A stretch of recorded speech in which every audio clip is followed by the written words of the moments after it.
gonna be alright. Yeah.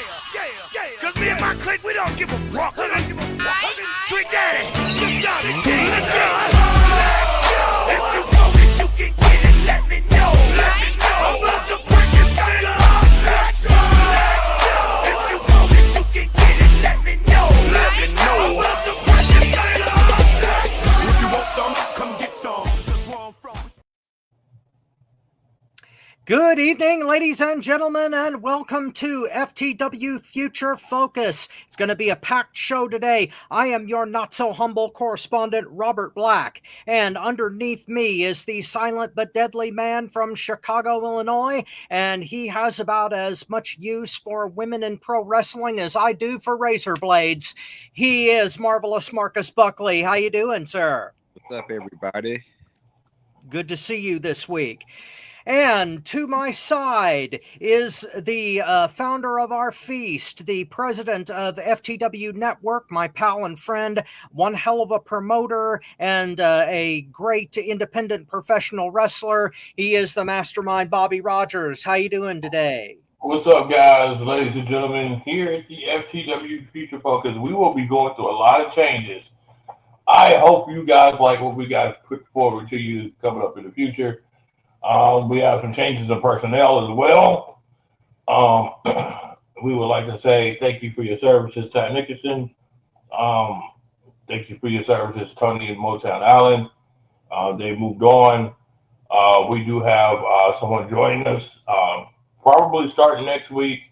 He's a big fan of pro wrestling from Bloomington, in Indiana. I keep forgetting where he moved to, but he's based out of Bloomington, Indiana. He is that crazy one. He is Mike Brooks, the Brooks brother, Mike Brooks. He's a very informative guy when it comes to pro wrestling. He has his opinions on pro wrestling as well, and I think it'll gel well with the crew. So look forward to having you here. So, Mr. Brooks, look forward to you next week. All right. Sounds good. First on the docket today, we are going to be doing a quick overall review of Stand and Deliver, because last week we didn't get a chance to do that. We had a lot on the agenda, and today we've had an expanded show so that we can cover everything WrestleMania related from last weekend. But Marcus, what did you think of Stand and Deliver?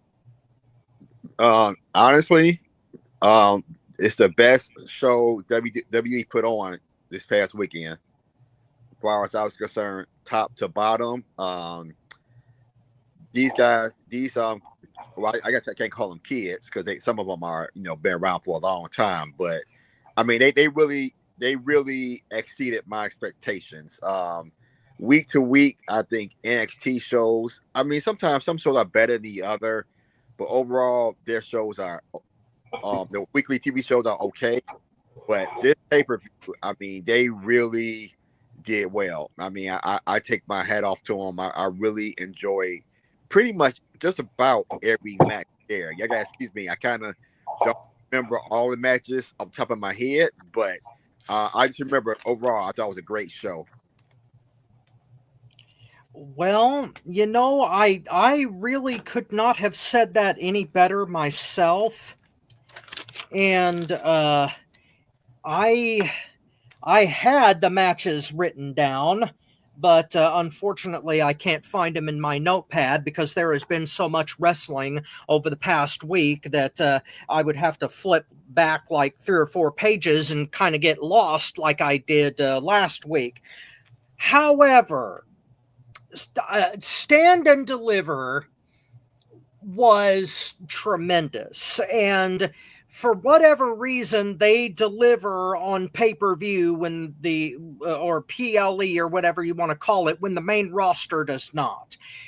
And the overall feel of Stand and Deliver was what I really enjoyed, because there wasn't as much of that have to shove in every little thing into the show that WrestleMania has. Stand and Deliver had had the ability to stand on its own because, ironically enough, it had one day to do everything that it needed to do, whereas WrestleMania was stretched over 48 hours.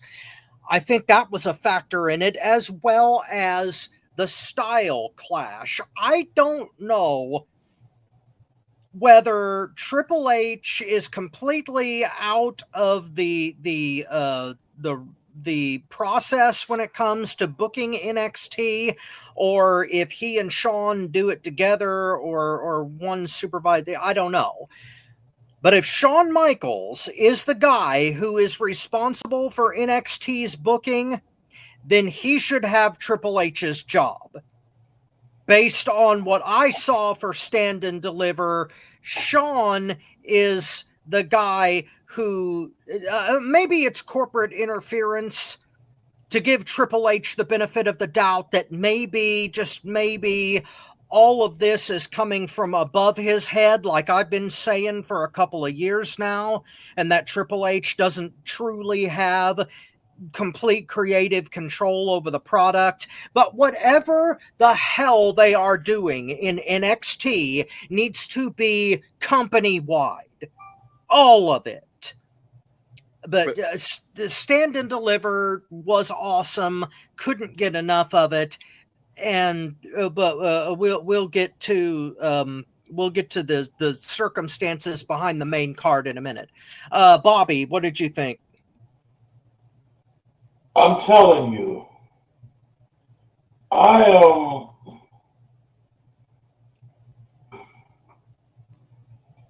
don't know how to say it when it comes to NXT. Most of the time, you can look at Raw, all they got some good promos. They do some good stuff, blah, blah, blah. SmackDown, oh, that was funny, blah, blah, blah, blah, blah, blah. NXT is just a whole nother beast. These guys do something that's just out of this world, and I love it. I mean, Femi, come on, man. That's my dude. I can't wait for that dude to come into the main roster. Yeah. Jada Parker, oh my God. I mean, not only does she look good, she can freaking wrestle her butt off. You know what I'm saying? Mm-hmm. The Soul Snatcher, Soul Luca, or whatever her name is. Mm-hmm. Yeah. Soul Luca. Yeah. Another very athletic, beautiful woman that can go at it. You got a lot of people there that are just top notch, and then plus former AEW stars. I mean, you got Ricky Saints.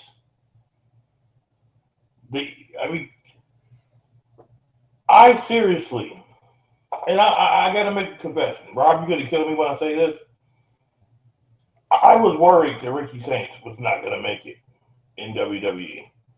I was worried when he got to NXT that because of what they do at AEW, he was not going to be able to fit. He was not going to be able to go into that motion.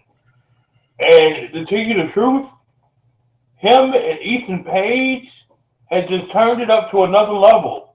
Mm-hmm. This shows me that it's not so much the wrestlers there at AEW. You have more of the structural problem and the directional problem at AEW. I'm blown away by them. They have the actual pot of some of the richest talent that's out there in the world of professional wrestling right now. I know we're going to talk about WrestleMania and it's the spectacle and blah, blah, blah. But the spectacle to me was NXT. And I wasn't even trying to rhyme on that when it was the truth. That's fair enough. I mean, when it comes to go ahead. What were you going to say, Marcus? No, I was going to say, I think I want to backtrack a little bit to what you had said earlier, Rob. I think with NXT, with Shawn Michaels being the booker, they could just focus on wrestling because there aren't nearly as many eyes on NXT as it is in Raw and SmackDown. I think the people who watch NXT week in and week out are real wrestling fans, whereas with the main roster, Triple H has to focus on more of the entertainment aspect of it. And I think sometimes, like the entertainment, like you, for example, I know we're going to get to this. You're not going to see a fucking Travis Scott on NXT, for or I mean, yeah, they had Sexy Red on there, but her role was minimal at best. It was minimal, you know. But I think if Shawn Michaels, for whatever reason, replaced Hunter one day, then it would be the same thing because his job is changed. He's just not. He don't have to worry about the wrestling. He has to worry about the corporate. He has to worry about the entertainment. There's more things he has to worry about other than just the wrestling product. And again, you're booking 2 nights, not just one. So I think the job is totally different for Hunter than with Shawn Michaels, I think. We'll come back to that one, definitely. Can I say something on that too? Of course. I definitely see that, because you also got to think about NXT has sponsors. Don't get me wrong. You know what I'm saying? But Raw and SmackDown have major corporate sponsors. They dumping that money for them. So you have more of an influence with the sponsors there than you do at NXT. I think the sponsors has a lot to do with it. You know what I'm saying? Who they're doing commercials for, things of that nature. Because I know for a fact people are paying sponsorship money to NXT. It's nowhere the amount of money they paying for Raw SmackDown. It's not. Especially Raw now since it's on Netflix. They get their money over there, you know. So I'm looking at it as Shawn Michaels has an easy job right now. And it reminds me of his wrestling. That's why I don't like him as a wrestler. Everybody else did the hard work. He ended up getting the cake job. Think about Shawn Michaels' career and tell me if I'm telling lies. No, you're not. Michaels does have a privileged position in the company, and he is where he is because his best friend is the boss. What concerns me here, and Marcus, you pointed it out very well, in that WWE's main roster has to put up with the corporate shenanigans. And that, in my view, is a huge part of the whole problem with WWE's overall product. Because they're not getting their money from fans anymore. They're getting them from sponsors. And I mean, you can tell that because they smeared their logo feces all over the ring. And they never used to do that. Now they have to because their Netflix demands it. And as much as I understand that that's unavoidable to a certain extent to a publicly traded company, especially to one that's a Russian nesting egg of corporations, a company within a company within a company, that still doesn't change the fact that we know that WWE can focus on the wrestling when they want to. It's just that they have either A, painted themselves into a corner where they can't, or B, creative refuses to. Or they refuse to let Triple H do it, depending on whether you believe that he's fighting against that instead of just being a part of it. I'm gonna touch on that part a little later in the show. Because that's something I did want to address with you, Rob, is the thing when you start talking about corporate money versus the actual foundation of wrestling. And that's going to come at the end when we talk about the John Cena spot. Because John Cena has a lot to do with what's going on. And Rob, you're going to be a little surprised with what I got to say on this. So Marcus is probably going to drop his jaw and be like, Bobby, are you okay? Okay. Yeah, we're gonna have a field day with that. But trust me, at least I will. I am not in a generous mood when it comes to big match, John. Uh-oh. Speaking of big matches, our next subject on the docket will have a lot of them. The sale of AAA to TKO, is that going to be good for professional wrestling or bad? Can I go first on this? Please. What did I say last week? I said, literally, for AEW to jump into competition and to get their eyes on their product, they needed a cruiserweight division. This is basically WWE getting their own cruiserweight division, but not going against their own philosophy. We'll just put it under another company. You're still going to get the thrills and thrills of a cruiserweight division under a different product name. WWE is going to have their base, do the same thing as they do usually. And then, and Tony, oh God, this is what frustrates me so much. Because it makes me sound like I'm shitting on the AEW every time I come around. It's like I'm the Vince McMahon of AEW. I'm just shitting on his forehead every time, But I'm not. And thank you for joining us on FTW Future Focus. We're back on the clock this week. But I'm not. I seriously not. I say these things because I want to make it better. You know what I'm saying? You do have jerks that get on these programs and they make these podcasts and they want to talk all crazy and put the voice on and tell how shitty it is and oh my God and my left bar hurts because that was a terrible match. I'm not saying that. Now, do I think a lot of AEW matches are shitty? Yes, I do. I mean, I can't help it because it's something that I see that I don't think is right. You know what I'm saying? And I think they're shitty not because of the people that's in the ring, it's the booking of the match and the direction they're going with the match. What I look at is AAA just got bought by WWE. Now you got the cruiserweights that they literally, AEW had a fucking inside track on. They snatched the rug right from under their feet. This was something AEW could have cut, and now they lost that branch. I think it's going to be good for WWE.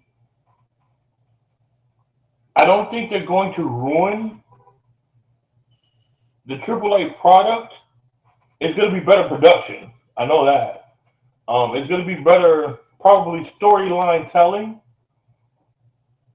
But Lucha Libre is good for doing storyline telling anyway. My thing is, and the problem that I have is, and the worry I have is that you're going to have a lot of these secondary talent come up, and they're going to have to weed through a lot of the people there to get the best roster up. My favorite wrestler, La Hydra, she's coming. I'm happy. But the thing that I fear is that you're going to have like Penta and all these guys that make the transition to WWE, right? And of course, they're going to wrestle for AAA with WWE division. And everybody's going to get mad because they're going to hold the top spots. And they're going to get looked at as John Cena. A guy that's a WWE pickout that's going to take the place and hold down talent when they're not. I just don't see the talent in AAA overseeing that because they've never been trained to be in a model company to where you are appealing to everyone. It's their own niche. You see what I'm saying? Mm-hmm. So I like the sale. I like the move of WWE doing it. I think it was very smart that they did it. They even got Conan as one of the heads of it, which is awesome, But I gotta fear that because they're gonna promote the top people, and El Vikingo is gonna be in that mix, so they'll have one there that they can say, okay, But I'm just afraid that the AAA crowd is gonna turn on them, and they're gonna think, oh, here we go. You got the Mexican John Cena, and I don't think that's fair. But it's gonna. I'm afraid it's gonna happen. Bobby, I'm sorry to inform you that your fears are justified. And my proof of that is TNA.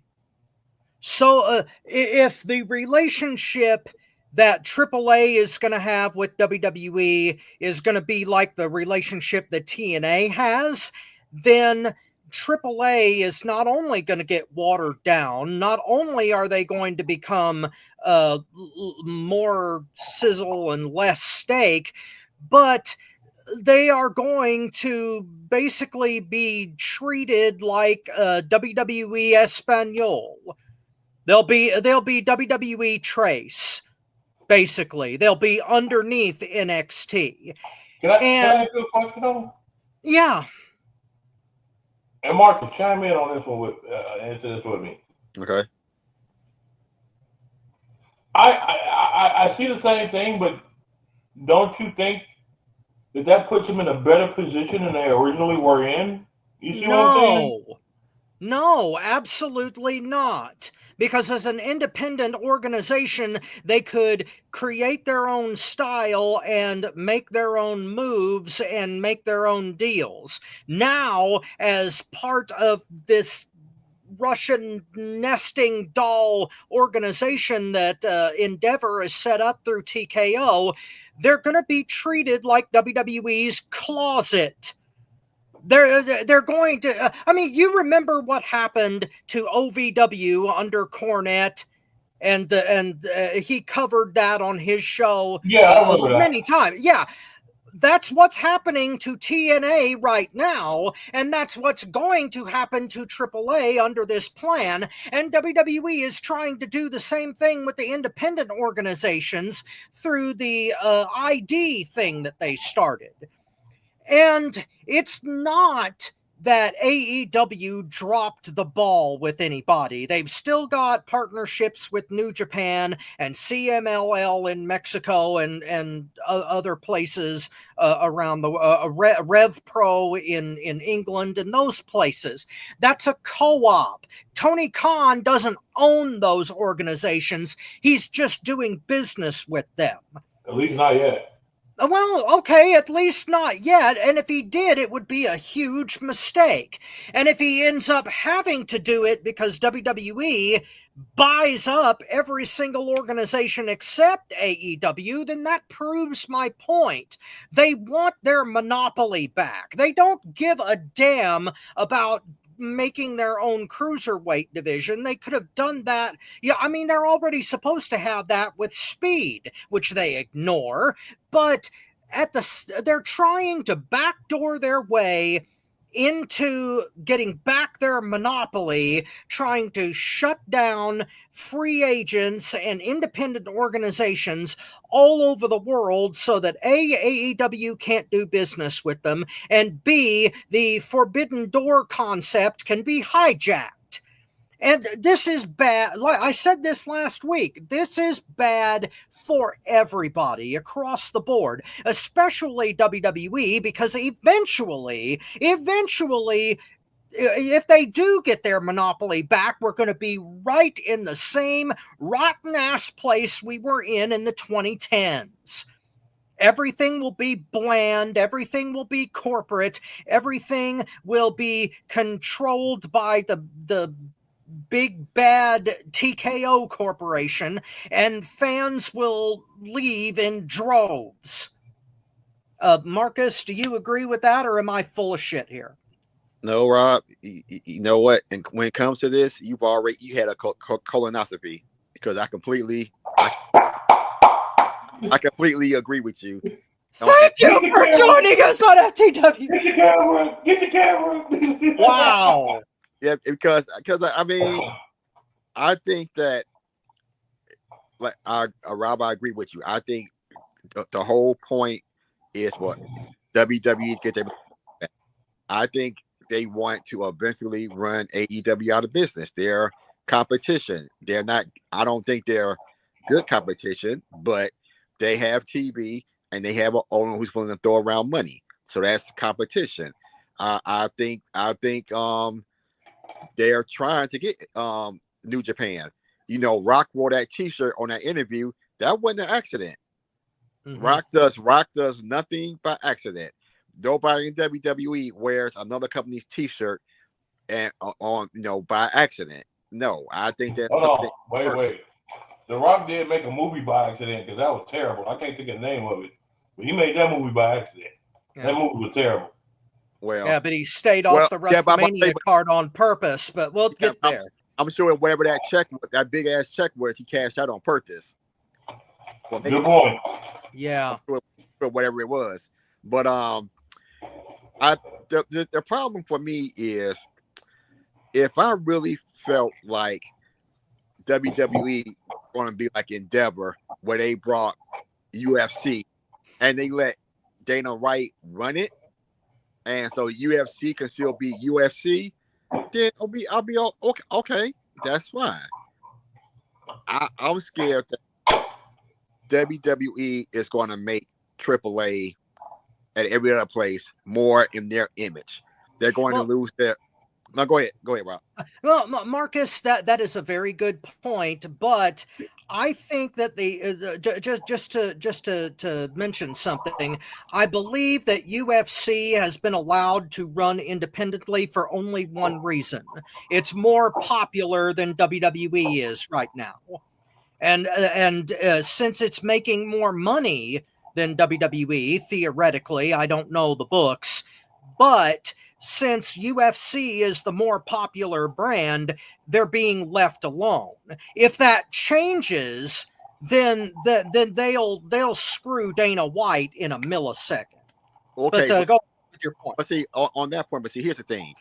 I think when Endeavor brought UFC, they knew. Look, we don't know shit about running UFC. We don't know shit about the product. So we gonna keep the guy in charge that made it attractive to us in the first place. Now, I think that if WWE does that with AAA and they let Conan or whoever down there run it, if they leave them in charge and let them do their thing, then I think it'll be okay. But if they come in, okay, let me look at it like this: like ECW, TNA, and you guys can even chime in on this. Even some of your favorite independent companies, they all got a style to them. They all got a feel to them that I think are alluring to their fan base. Like there's no place like the Hammerstein Ballroom. Hammerstein Ballroom was as much part of ECW as Paul Heyman was, as far as I'm concerned. But now imagine if WWE, when they came in, okay, they're gonna change the whole feel, the whole production value of it. And that's what I hope they don't do with AAA, which they probably will. And I think that's going to make them lose their I can never say that word. Authenticity. Yeah, thank you. Authenticity. Yeah, with their fan base, and that's what would make it bad, as far as I'm concerned. Well, Marcus, you and Bobby, I can guarantee you have more faith in that outcome than I do. Much more faith than I do. Can I say this real quick? Sure. It's something I wanted to ask Phil on this one. They acquired Lucha Underground. And they acquired AAA. Now, if we remember Lucha Underground was more of a cinema-based type promo type style. They have the production to do that and maybe even better than Lucha did. Do you think they can go in that direction and make that even bigger? Okay. Well, let's cover Lucha Underground for a second. They were more stylistic than traditional lucha. The only problem is that they still had that hard edge. Right. Even just because you notice that WWE has not used Lucha Underground yet, and it's possible that they may use AAA to like reinstate it. The only problem is that I have no confidence whatsoever that they would continue Lucha Underground with the same style and grit to it that it originally had. They won't do it the same way. They will, for lack of a better term, water it down and sports entertainment the whole thing up and turn it into a lighter version of what it was because they're chasing a different audience. We're now, not. Yeah. I'm sorry. Go ahead, Rob. I'm sorry. No. You're fine. Go ahead.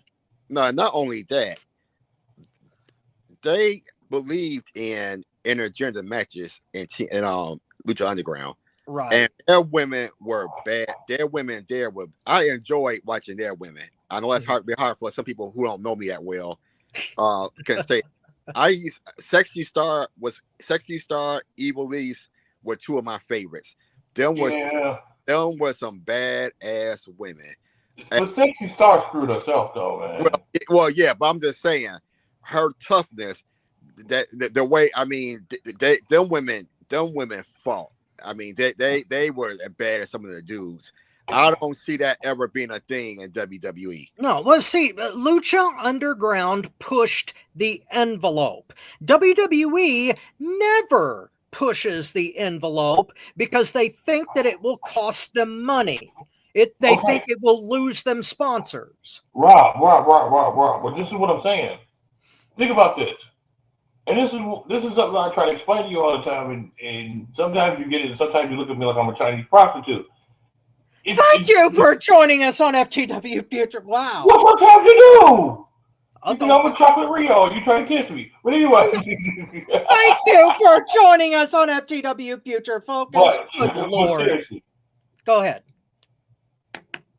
That's why I'm looking at it in that sort of way, because it's not under the WWE brand. You see what I'm saying? This is under the AAA brand. And with it being under the AAA brand, you're not going against the WWE philosophy as much because it's own entity, and it's like basically AAA going directly to TKO. You see what I'm saying? I do see what you're saying, but Bobby, and especially with them, especially being with Netflix, I can see WWE going to Netflix like, look, we just acquired this new company. Meet with these guys, talk to them. Conan would be the person they talk to because that's who's in charge of it. Conan and Jeremy Borash. All right. That's a name that used to produce that was back in the day that did real well. Right. Yeah, he was good. Yeah. Yeah. If they come to them and show them Netflix, that hard edge of Lucha Underground, Netflix would go for it. Look at some of the programs they got. You know what I'm saying? They got, what was that one with the teacher that was doing all kinds of crazy stuff on Netflix? He had a series back. I don't remember. I can't think of the name of it, but it was good. It was good. Everybody was talking about it. I was like, I got to watch this. And that teacher was crazy. He was dealing heroin and everything. It was crazy.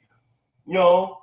So Netflix is a platform that I can see AAA mixing with Lucha Underground's edge and being on. Fox, no, don't see it. You know what I'm saying? I mean, USA, no, don't see it. Netflix, though, with them having that outlet, I can see them doing that. It's just the fact of how soon and to what degree. Well, Bobby, I can see what you're saying, and that there's a separate brand established that they if they did leave it alone and like really left it alone, that it might at least look decent on the surface. But that's the problem. WWE doesn't leave other brands alone. their philosophy bleeds into everything that they get involved with. I mean, look at ECW, the Revival ECW. If they had left ECW alone under the WWE banner, then they would have been fantastic. They could have made something out of that because there was still a cult following in 2005. But they screwed it up right from the jump. The second that damn zombie came out and the Sandman had to go out there and beat the dust off of him, you knew it was going to be a damn train wreck. And yeah, I know Vince was in charge then. That's always the excuse. Vince was in charge and it sucked, and now Triple H is supposedly in charge. But it's still the same damn corporate creative process that they go through. And as much as I would like to believe that they would leave Triple H alone under Jeremy Borash and Conan, those guys have been involved with corporate wrestling too. And if the choice comes between whether they will play ball or and be a John Laurinaitis, or whether they will like stick to their guns and make some real creative decisions and stick with them, Bobby, like I said, you got faith in them. I don't. I have zero faith in WWE's ability to not stick their dirty ass fingers into every pie that they can get their hands on. Yeah, I for the most part agree. I think they're going to elevate all their main talent if they want. Well, except for Alberto Del Perron, they already made him get fired already. They not messing with him at all. See that they didn't even need to worry about that. If I were Alberto, I probably would have quit the minute and vacated the title the minute the sale went through, because they're not going to keep somebody, and they don't care who the champion is in AAA. They can replace who has those belts like that. So it's more of an issue of the whole company. Bobby, do you still have sound? Yeah, I got it. Okay, I just wanted to make sure that we didn't step over your rebuttal or anything. No. Okay. On to our review of WrestleMania Night 2. And our first match on the docket is for the World Women's Championship. Io Shirai defending against Rhea Ripley and Bianca Belair. Bobby, you want to go first? Yeah. Everybody knows that's watched this program that I'm not a fan of triple threats. I do not like triple threats because somebody is always usually laying on the ground, catching their breath, sucking their thumb, eating a cheeseburger up under the ring, and then they take turns doing it. This was not like that. These girls was going at it. And I gotta admit, if you wanted to bring Io Shirai's abilities out, this was the type of match that they should have did. Io Shirai shined in this match. And guess what? They didn't overshadow Rhea or Bianca, or they didn't shortstop them too either. I didn't like Bianca took the pinfall. I think that was kind of bogus. They should have kept her undefeated WrestleMania streak alive. Mm-hmm. But other than that, damn. I couldn't stop jumping up and down on this one. I mean, I literally almost spilled my food on this match. I give it a 4.75. Holy crap! Yeah, me and a triple threat match gets a 4.75. No, it's not that. I completely agree with that rating. It's just that you rated it higher than I did. I am shocked beyond belief. Yeah. Wow. I love that match. Okay, no, I loved it too. I gave this 4.5. Okay. And I mean, you covered it very specifically. There was no wasted time in between the spots.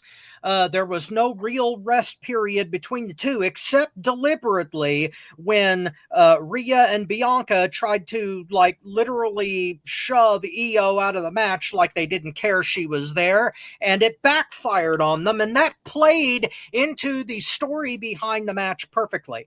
Now, Yes, it did. yes, it did. And there are times, and I've said it on this program before, there are times when I am really happy to be wrong. And I thought that Io was put into this match so that neither Bianca nor Rhea would have to do a job.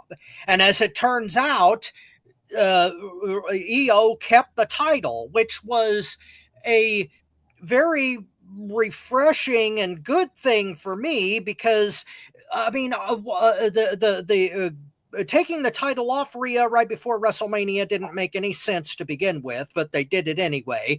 And Bianca is more than likely going to turn heel here and join up with Naomi again and go that direction. And it looks like the person that's going to partner with Jade is Rhea. And that's going to be a hell of a tag team, Rhea Ripley and Jade Cargill. But this match was just the jewel of the night.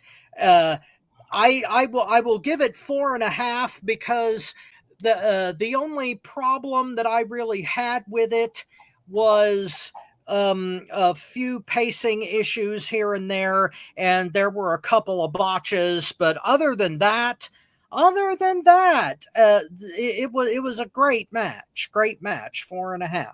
Uh-oh. Here comes trouble, Marcus.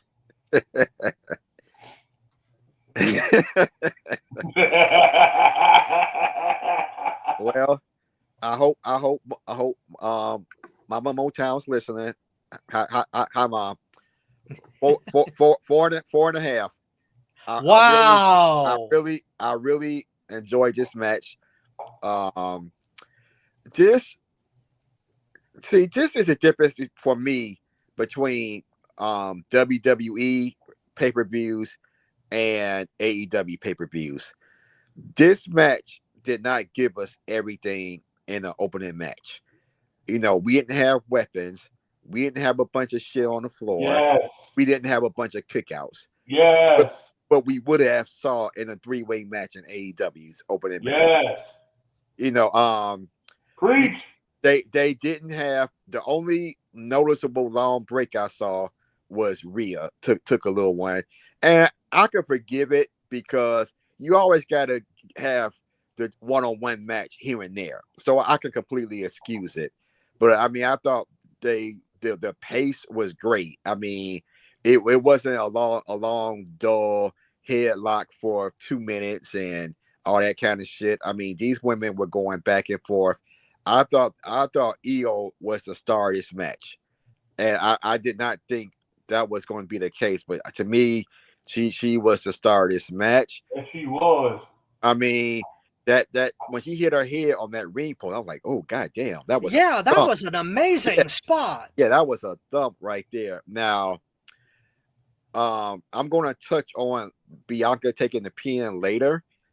Because I didn't really agree with that, but I'm gonna touch on that later. But overall, I mean, I really enjoyed this match. I was kind of sour on this match because I really wanted to see. I would have rather seen Bianca versus Rhea. I think that would have been a dream match. But this match, this was a great match. I really enjoyed this being an opening match. 4.5. Okay, cool. Wow. Next match on the docket, the Sin City Street Fight. Damian Priest versus Drew McIntyre. I'm going to go first on this one. I gave this a 3.25. There was nothing really offensive about this match. Both guys did their best.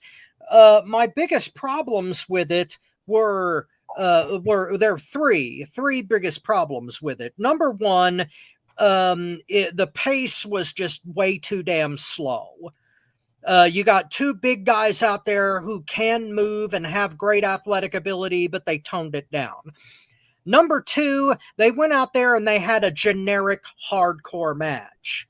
If you can't have blood, which they didn't do, and you can't push the envelope like AEW does with hardcore matches or with hardcore elements, then don't have these damn type of matches. Yep. Yeah, you just stuck it out there in order to have some kind of resolution between these two guys, and it just turned into a bland, generic, hard, extreme rules match with weapons, and it didn't impress me that much. And third, this whole thing feels thrown together. I mean, I know they tried to half-ass this year-long thing where Priest has always been there when Drew has got screwed, and he thinks that it's always been Priest's fault.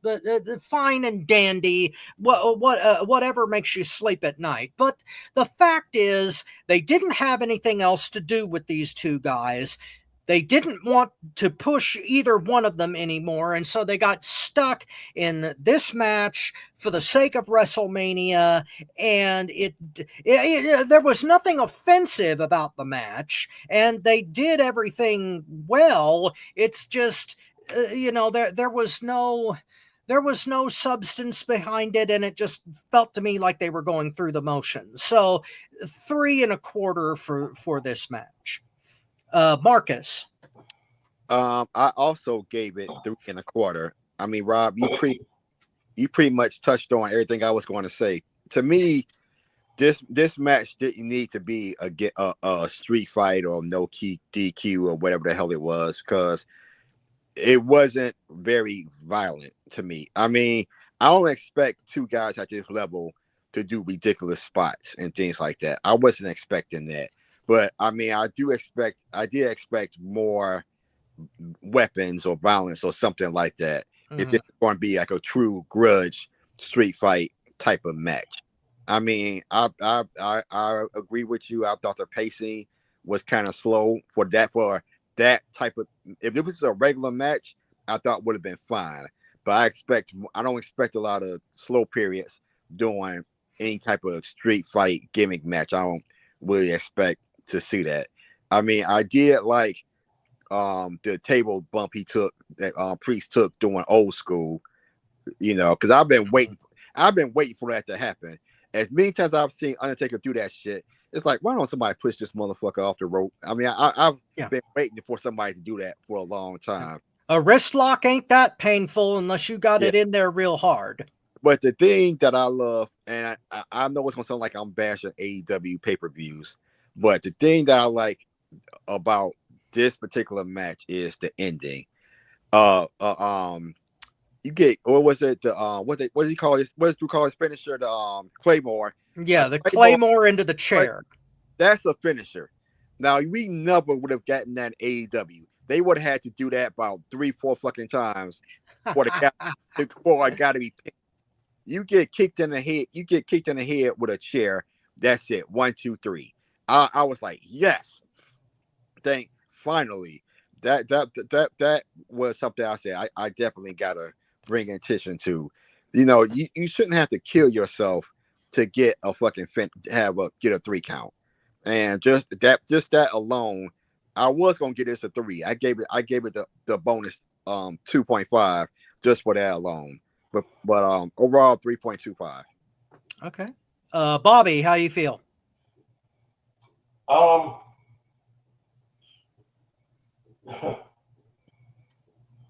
trying to be nice here.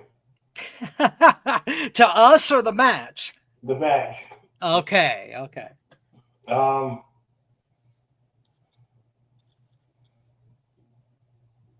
Hey, if you hated it, did I say I don't give a fuck on this match? I can't remember whether yeah. you did or not, but it Because kind I really of, don't give I a fuck think now you did. either. You probably I did. think you did. You probably did. I don't give a fuck now either. This match was terrible. I think it was a waste of Drew McIntyre's time, and I did not like seeing the Temu Undertaker out there. Oh, I was thoroughly disgusted. I almost fell asleep on this fucking match. I almost fell asleep you guys describing the fucking match. This match was shitty. I'm sorry. Damon Priest got to go. If it wasn't for the Judgment Day, that dude wouldn't be shit. Fuck him. He got to go. Go back to Puerto Rico. Do what you do. I mean, this dude, he taking up a spot that Oba Femi or something should have. This dude needs to go. I don't give a fuck what y'all say or go. Gone. Eat some fucking pupusas or whatever back home and do what you do. But don't sit up here and be on a wrestling screen. Go to Puerto Rico and wrestle.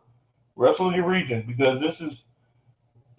I know. He can always go to AAA. He'll keep the same contract. No. He don't even need to go to AAA. He don't need double A. He needs to go to single A. I mean, that was the most embarrassing thing I've seen in my life. Was that? Yeah. Let me just cut it at that 1.5, and you better be glad they got that. Wow. Wow. Damn. I see. I thought that vitriol would be for something else later. Maybe it will be, but we'll see. Oh no! I got plenty more to go when it comes to night two. Oh God, we're gonna have a contest today. It's gonna be Vitriol City by the time we're done here. Speaking of vitriol, our next match for the Intercontinental title, Braun Breaker defending against Finn Balor, Penta, and Dominic Mysterio. Thank you. Who wants to take this one first? All right, I'll go ahead. All right, Marcus. I gave this match a 3. I thought it was okay. To me, Penta was a non-factor in this match, and Finn barely was. I thought the start is, Braun Breaker is a star. In my mind, there's no question Braun Breaker is a star. I think he does the best spears in wrestling, period. I love that spear through the table. And he owes Carlito a steak dinner. Carlito takes that damn spear like nobody else. I mean, I could watch that every week. I mean I love that spot. And Dominic plays his role perfectly. I mean, he is the perfect coward heel. I think he has a spot as a manager once his career is over. I mean, Dominic has. I'll just y'all remember, I was not a fan of heel Dominic when it first started. He has grown on me like I wish I could get hair would grow on my head. I mean, I mean, I like Dom right now. I thought he played his role in this match perfectly. I mean, I thought the end that was a perfect coward heel end on his own stablemate. I mean, I thought it was great. I really thought Braun was going to retain, but when he lost, I was like, okay, they taking that title off him for a reason. I know he's definitely moving him on to bigger things, but I'm looking forward to Dom's title run with this and to see how much they elevate his character. But overall, the match itself, I mean, there were times I thought Penta I forgot he was even in this match at times. I can only give it a 3. And I think we can generous with that. All right. I gave this 3 1/4, same thing that I gave to McIntyre and Priest. And the reason being, it had the same problems that all scramble matches do. There, everybody getting their shit in and too much time wasted on the floor. You got a point about Penta not being a factor in this match, but a lot of the reason why this didn't get a higher score for me is because you could kind of see where everything was going, except for the ending. The ending kind of came out of nowhere, and the reason that it did for me, at least, I mean, I think that Bobby called it last week. Yeah, you said Dominic was going to get the title. And granted, the way that they did it makes sense, that Dominic would be this kind of sleazy person that would screw over his own partner, which is why Finn was in the match to begin with. But everybody, it seems, except for Mysterio and Breaker, are being just wasted in the worst way. Penta, they never wanted to use, even though he did as well as could be for what little he got in this match. Finn Balor, WWE completely missed the boat on a long time ago, and he needs to go to AEW or elsewhere so that he can get his respect back. The worth of this match all depends on whether they really are going to elevate Breaker, because they already took the belt off of him once and put it back on him again. So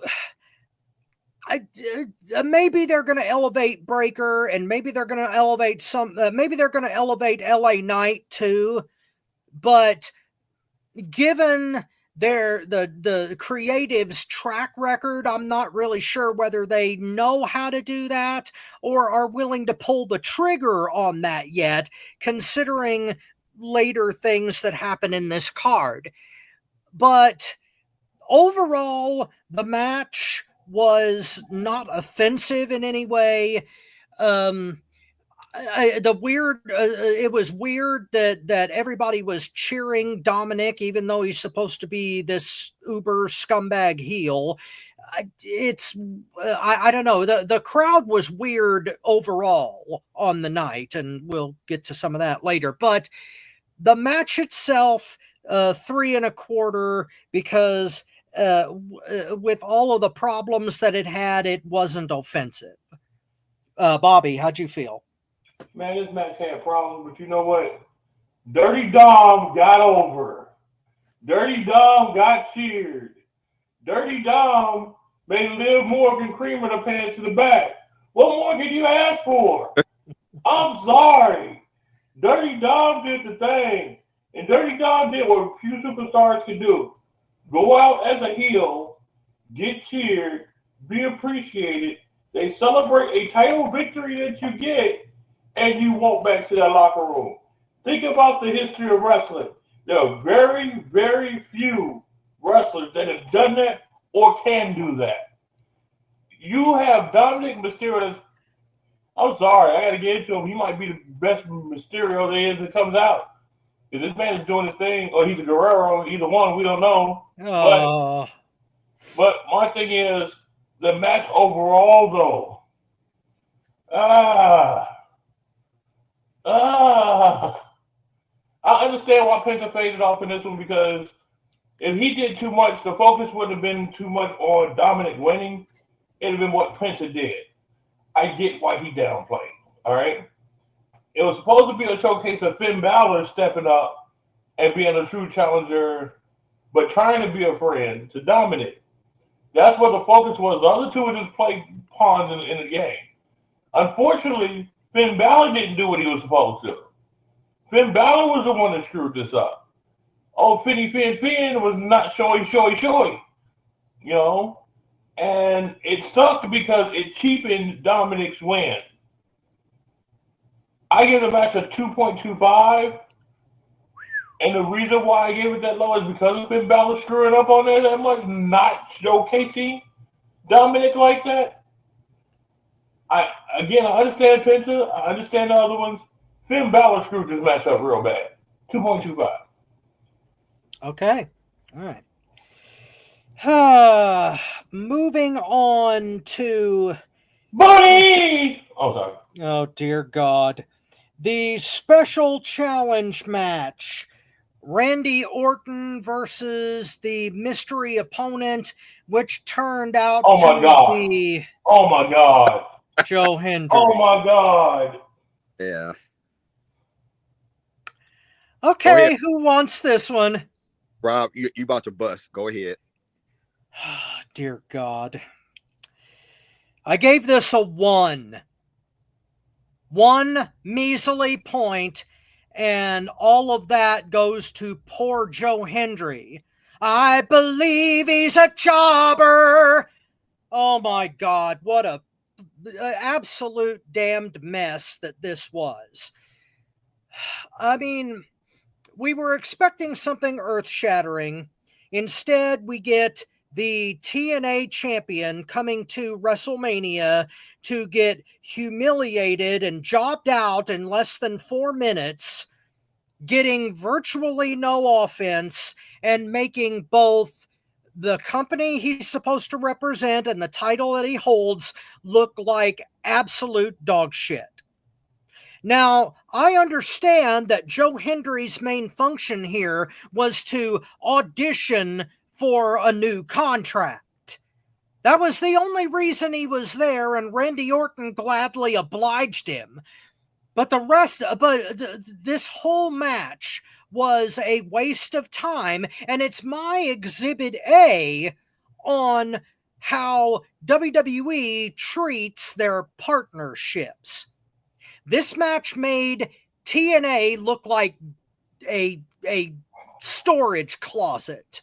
And if this is the way they're going to do business with TNA and make them look like shit, that's exactly what they're going to do with AAA or with any other company that they do business with. And there was just no excuse for this match to be short as it was, to feature a alleged world champion who is now a jobbers champion. They might as well have just brought out someone from NXT that wanted to challenge Randy Orton to make a name for himself and get dropped. Why destroy the world champion of another promotion just so you could have Randy Orton get a consolation prize because he couldn't have the match he was supposed to? This whole damn thing was ridiculous. I feel sad for TNA, and whatever the hell they do with Joe Hendry is going to end up being a fucking joke anyway. So this only gets 1, and it gets a 1 because Joe Hendry should be better than that. And some of the stuff that he did was kind of funny in a way because it happened in the ring. It wasn't stupid, but it was a ridiculous waste of time as far as booking this goes. It gets 1, and it's lucky to get 1. Bobby, what am I missing here? Okay. Have I made my thoughts clear on what I think of Joe Hendry? Yeah. Well, let me reiterate that. He scares the shit out of me. What's wrong with it? I mean, Joe Hendry looks like that guy that smiles and is your average homeowner in a suburban neighborhood, but at night he has a cult in the back of his yard with women chained up in his basement doing evil things. That's what Joe Hendry reminds me of. He scares the shit out of me. I'm sorry. I would not be surprised if something comes up where Joe Hendry has done something where it's going to be like Shannon Sharp. I'm telling you. Dude don't sit right with me, all right? I see a character twist coming around somewhere. This dude is the guy that everybody's putting him out to be. Okay. But for what it was worth, you have Joe Hendry. God, I hate seeing it. Joe Hendry going against Randy Orton, a man that has been in WrestleMania I don't know how many godly times, a man that has been established as world champion 15 times in WWE, a man that is a legend killer, So I look at Legend Killer Joe Henry. Legend Killer Joe Henry.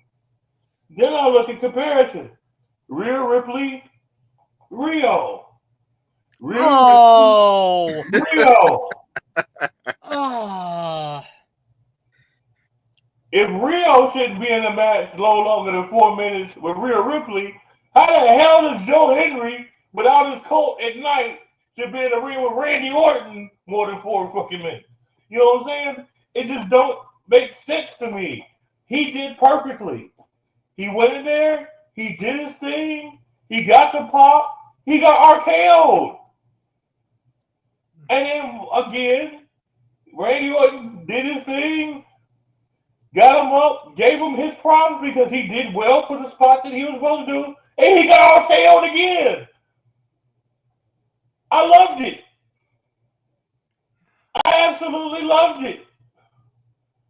Because I'm sorry, I think dude got a cult somewhere in his basement, and we're going to see him on like Saw 17 or something. I don't know. Okay, you know who Marcus will relate with me on this? I'm thinking of a movie right now, and you're going to laugh when I say it. But I'm going to see if you can think if we're on the same wavelength. There's a movie that came out not too long ago where dudes look like him, and they were selling certain people. Oh, was it Get Out? Yes. Yeah. Yes. Yeah. Yes. Yeah. Yes. Thank you. Yeah. I know I wasn't crazy. Yeah. Think about it. He looks just like them dudes.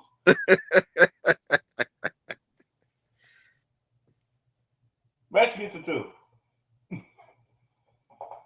You I know I loved wasn't it, crazy. but you gave it a 2. I know I wasn't crazy. Yeah. Marcus, what do you got? A neighborhood full of Bill Smiths, basically. Thank you. I am not crazy. I am not crazy. I knew he looked weird. I knew he did. I gave a match a 2, and I agree with Bobby on the sense that there was nothing great about this match or nothing like that. And to me, whoever they chose to be in that spot, basically was going out there to get their ass kicked in under 5 minutes. Now, I personally, my guess was it was going to be Rusev, and he was going to get introduced by Aiden English singing a Rusev Day shit to get the pop. It's what I thought was going to happen. But I mean, I don't understand Joe Henry's popularity. I really don't. I think he's an okay wrestler at best. There's nothing, his look is just basic at best. So to me, I'm thinking he was like, hell yeah, because I don't see too many WrestleMania moments in his future. I really don't. So to go out there to get a little bit of offense against a legend like Randy Orton, I thought was huge for him. He was probably like giddy. This is my moment right here. I didn't look at him as a TNA champion in that moment. I really didn't. I just looked at it as a guy who was willing to come out and just do whatever, have his moment. Because it seemed like half the audience didn't even know who the hell he was. It seemed like it, but the other half, they were loud enough to where he got to pop that. I think he would have won it singing his song. But I mean, the match, it was what it was. There was nothing surprising about it. At least I knew whoever was gonna do it was coming out here to get their ass kicked real quick.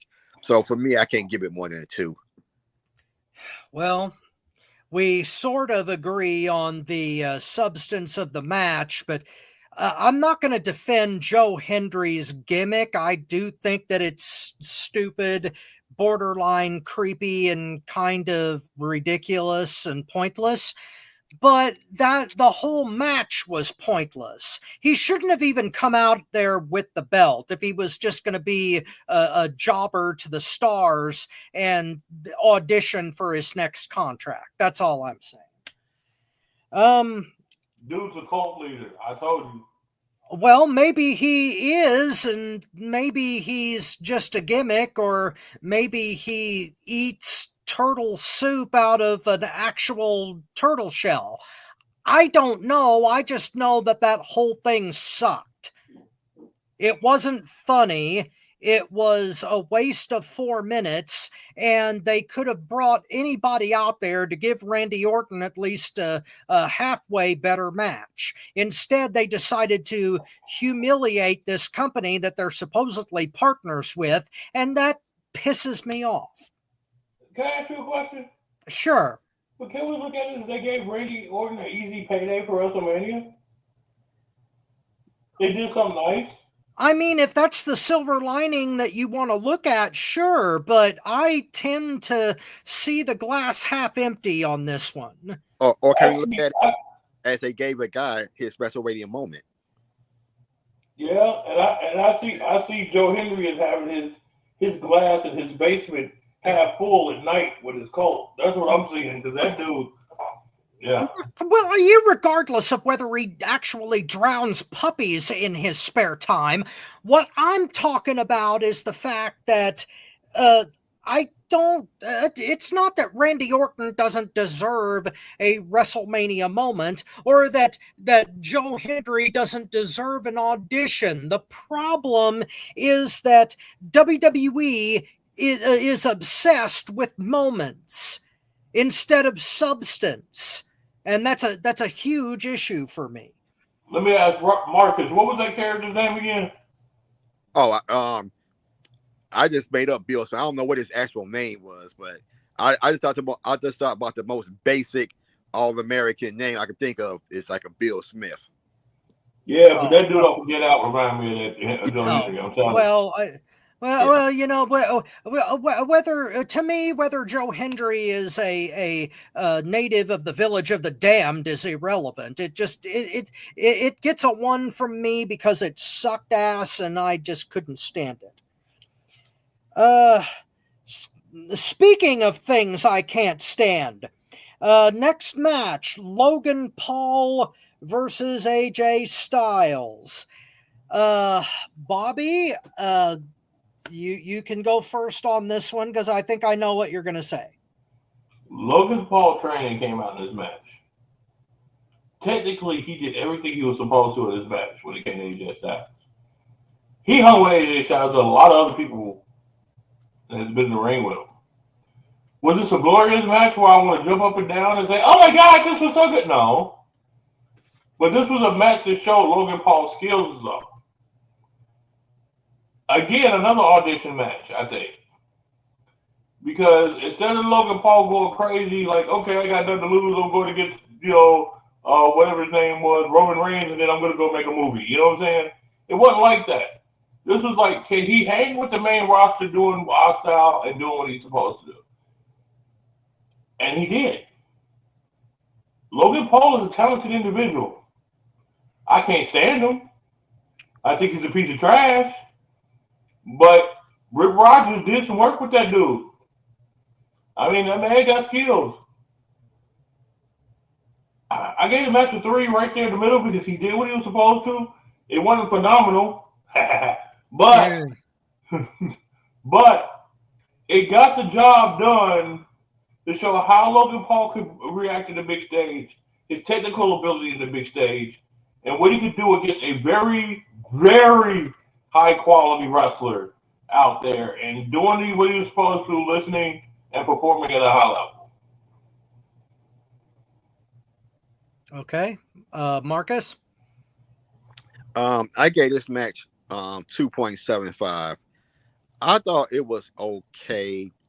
The match, to me, the match just seemed long, and it just seemed kind of like it kind of just drug on. I don't know. I mean, I don't think Logan Paul did anything to embarrass himself or nothing like that. I mean, yeah, I suppose he hung with AJ, but I don't know. I don't know if it was that their styles didn't work well together or what. But just for me, I just thought it was like, yeah, I mean, it was just okay. There was just nothing memorable about this match. It was just kind of like, I expected a better match from from these two, but it just didn't do nothing for me. I can only give it 2 3/4.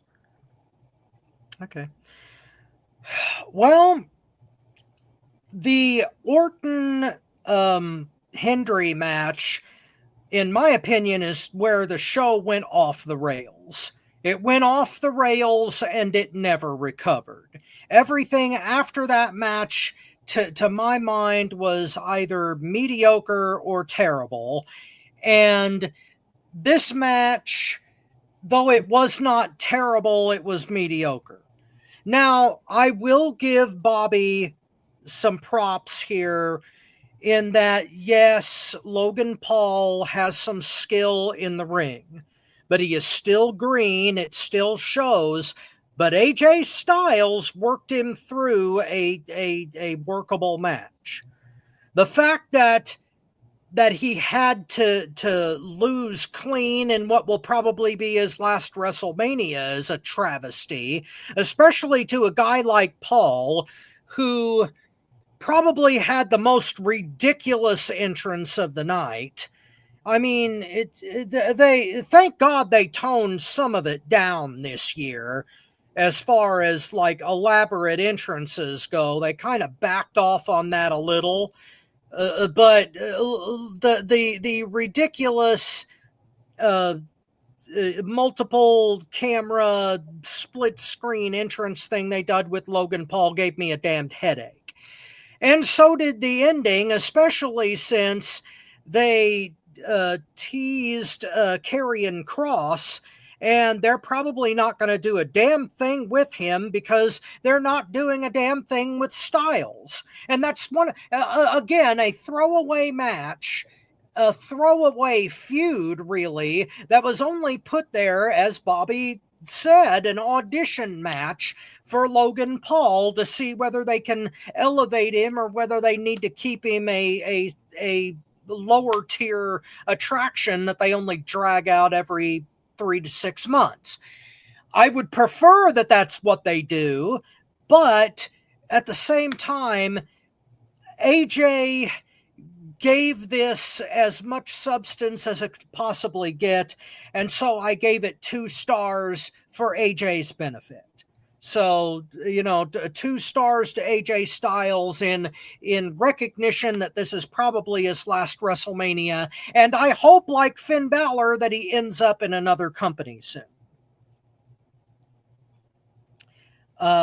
Did we all go on that? Yes, we did. Yeah. Okay. Moving on to the women's world title match. Liv Morgan and Rochelle Rodriguez versus sorry, I'm having trouble reading. Valkyrie and what'd you say? Lyra Valkyria. Thank you. Lyra Valkyria and the woman that we all expected to show up, Becky Lynch. Marcus, let's start with you. Well, now you know what my prediction for this match would have been. Yeah. This definitely was been I don't give a fuck because I'll be taking a piss during this match. Yes. I mean, it's a women's tag.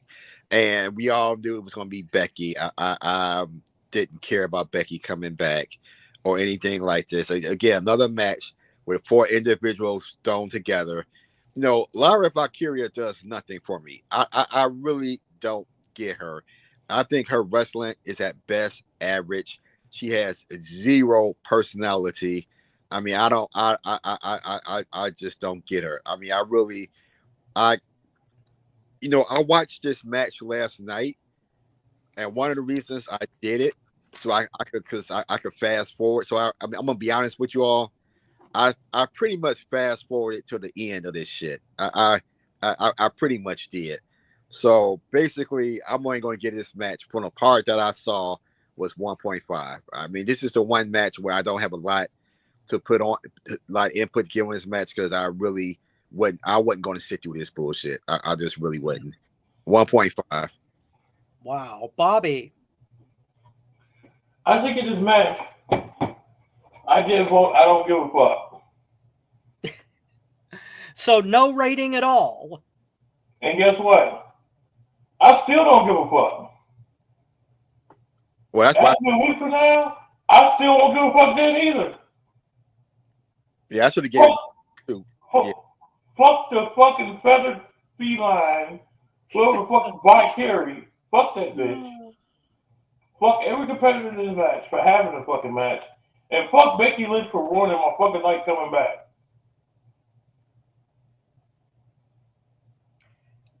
Okay, so would that be a 0?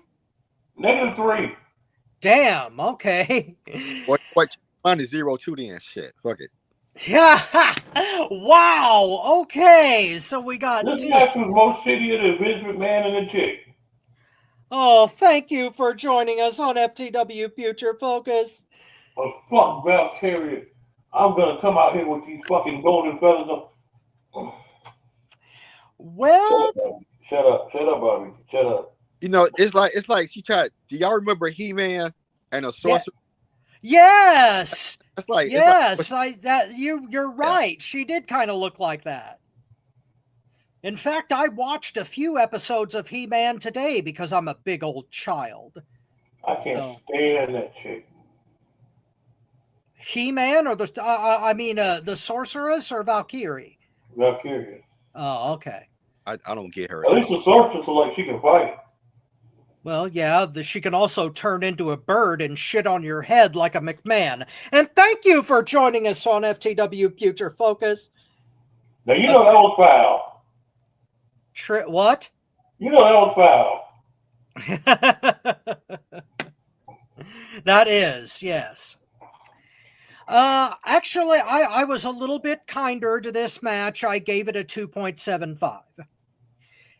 And it's mainly because Liv Morgan and Rochelle Rodriguez worked well in this match, even though they lost. They're a fairly decent team.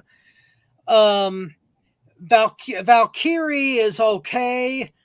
I don't mind her as much as you guys do, but yeah, her ring attire was kind of stupid, and the fact that we all knew Becky Lynch was coming back and that it was pretty much I don't think it was a foregone conclusion that they were going to win the belts. But considering what happened on Raw the next night, I think it was stupid for them to not do that turn at Mania. Everybody would have remembered it, for God's sake. Thank you. I mean, they could have. I mean, if they could have had Becky lose in her first match back, blame Valkyria, and then turn on her so she could go after the new IC belt. Yep. That would have made a whole lot more sense than putting the straps on different girls one night and then hot-shotting them to somebody else the next night.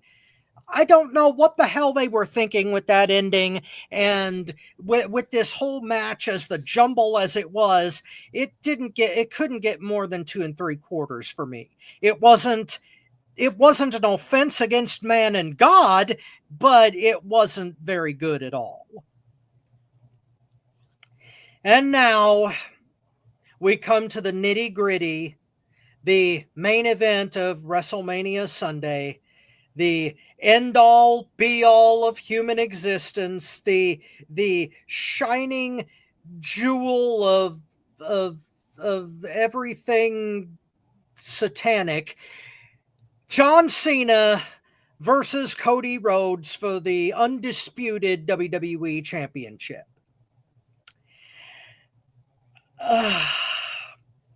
You know what? I'm going to go first because I think that everybody knows that Mr. No Fun's coming. And I think everyone knows that I'm going to give this a 0. Wow. Absolutely, positively nothing. Damn, Cody. Yeah. I mean, Cena. I'm sorry. Damn, Cena. No,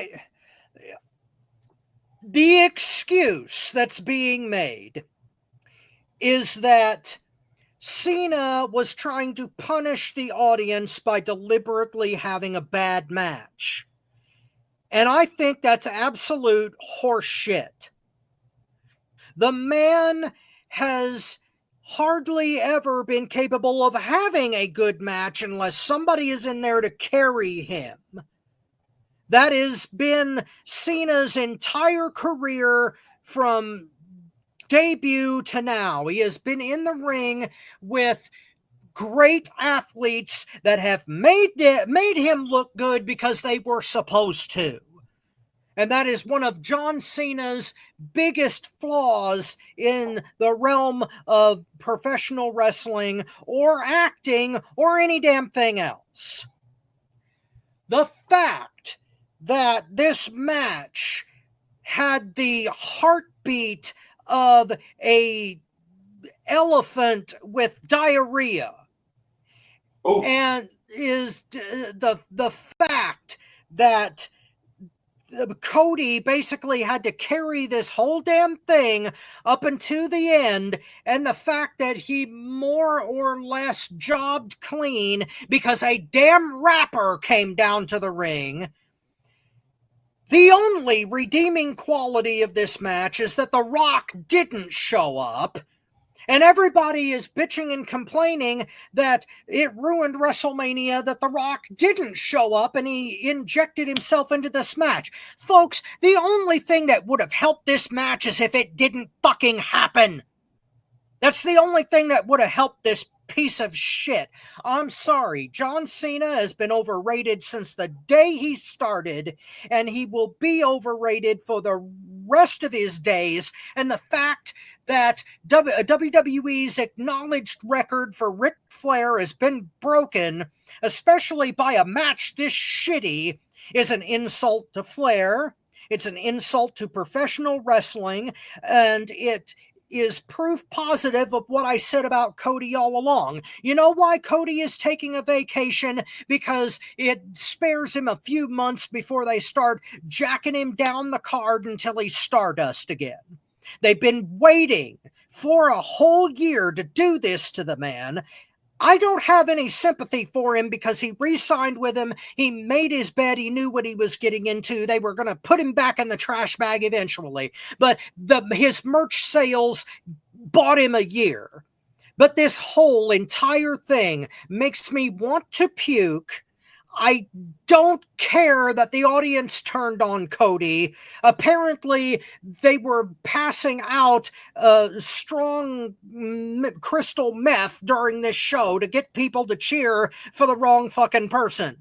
But this match gets nothing, deserves nothing, and is probably among the 5 worst WrestleMania main events of all time. And if I say anything more, I'm gonna burst at the side because my ribs are hurting from hatred. Who wants to eviscerate me? Yeah, I'll go next. Marcus? I gave the match 3.75. I like the way Cena worked in this match. I like his slow, deliberate pace. I mean, he did all the exact same moves, but he did it like a heel should do it. He was slow, he was deliberate, and he was very arrogant about it. So I like the way he worked in this match. I'm glad for the most part that they saved the kick out of finishes to this match. Because in my opinion, this is the only match that should have had somebody kicking out of the finisher to me. Now, I thought kicking out of 4 FUs was a much. I would have much preferred like 2. I think that would have been enough right there. I thought kicking out 4 FUs was a little too much in my opinion. The Travis Scott shit, I mean, that's just. I personally, I would have rather seen Rock than Travis Scott personally, but I mean that's a whole nother thing right there. But that was just bad on a whole nother level right there. And what kills me about Travis Scott, that motherfucker took forever to get to the ring. I'm just like, can we speed this up a little bit? This is just bad. It's just bad out there. But I thought the wrestling itself was. I didn't think it was as bad as you did, Rob, up to that point right there.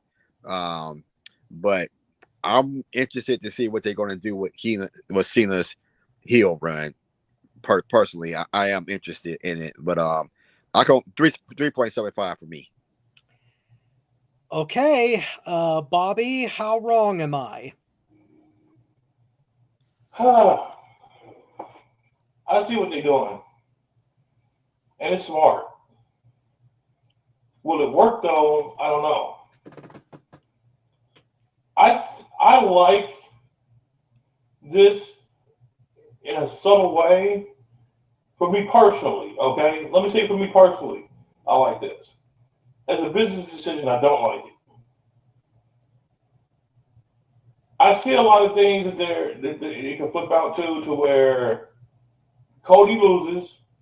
That's why he kicked out of four. And think about it. Everything is done for a reason. He kicked out of 4 AAs because they try to keep him strong, trying to. Okay?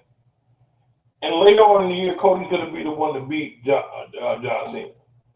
He'll come back and he's going to beat him. I think they got to show him Boston. I think that that's when he's going to lose the title. It's in Boston to Cody Rhodes again.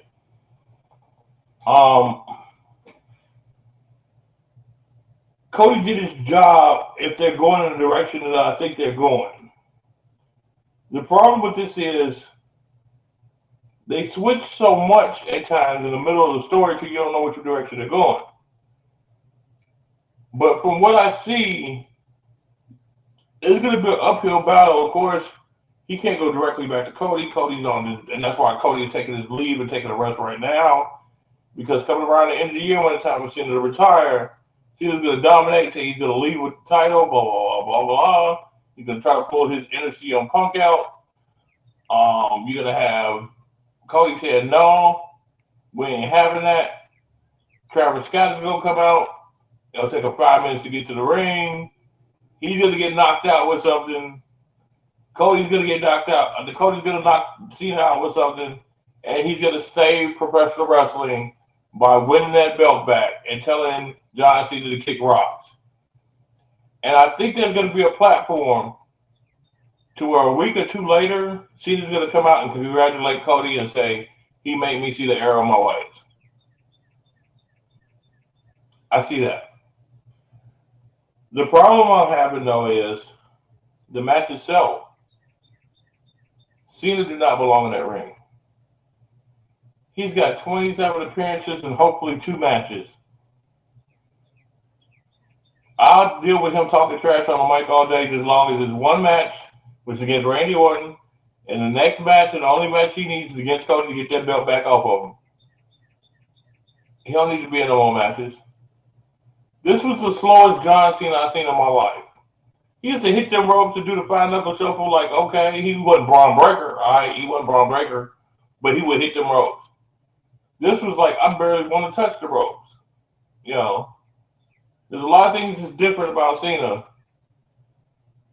that you see in the ring now, and I'm talking about the in-ring product. Is you see in the ring, and you know it's time for him to go. With that said, though, his promo skills are immaculate. The man can talk on the mic.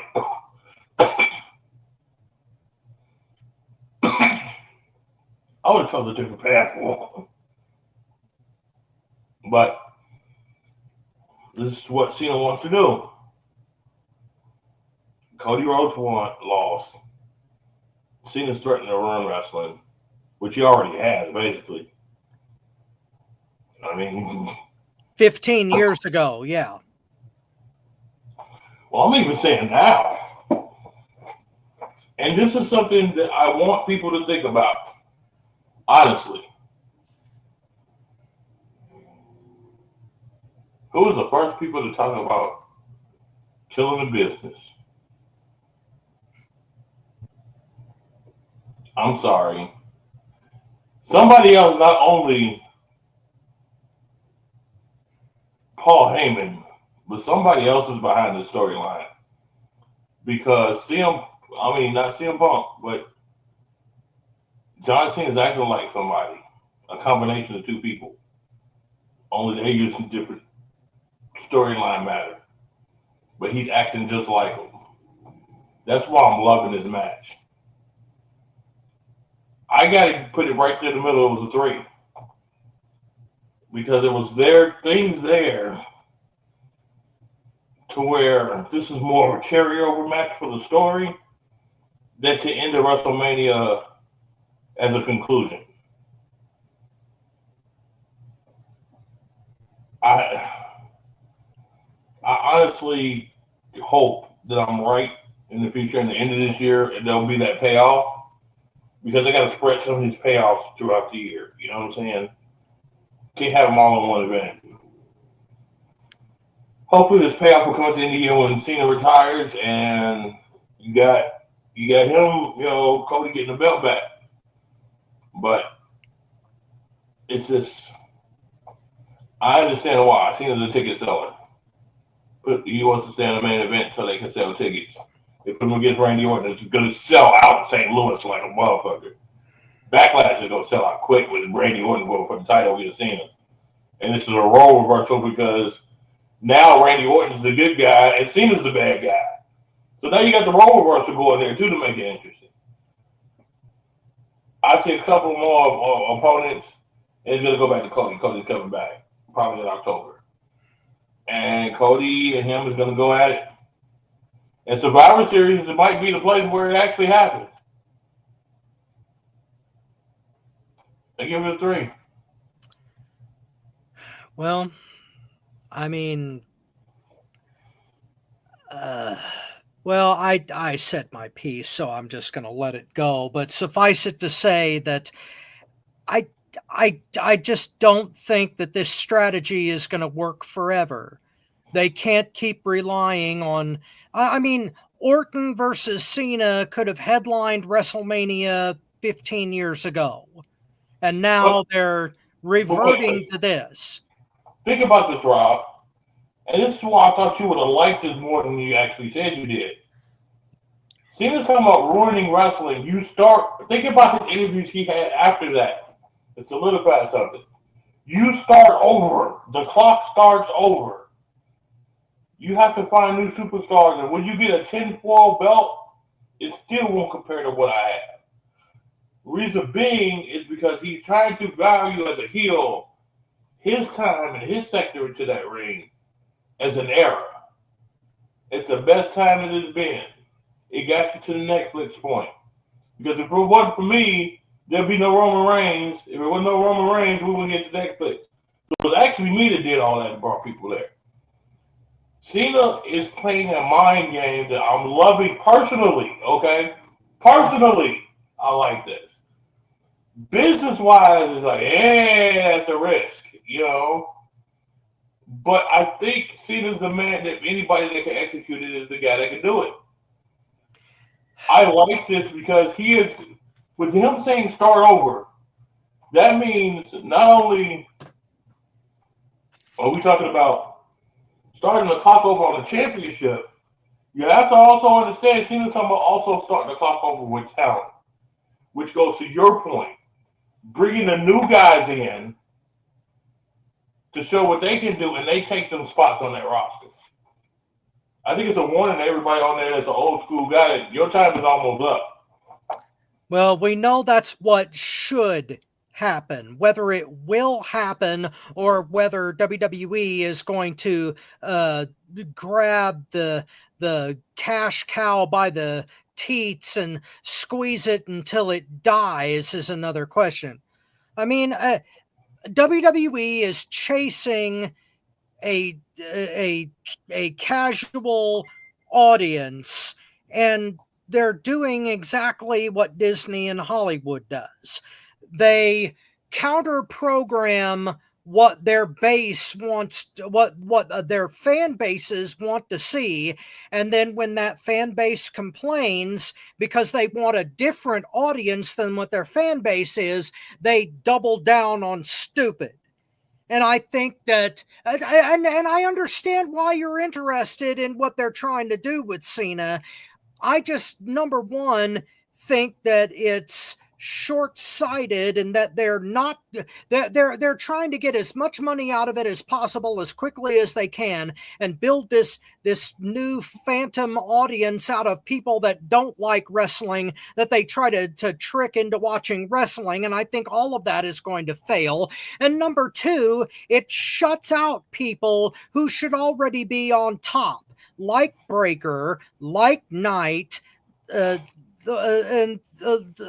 like Rollins, the people like Jey Uso, who is getting oh my God, that damn segment on SmackDown with R-Truth saying that he wants to be Cena when he grows up. I mean, that was pathetic. And if we had had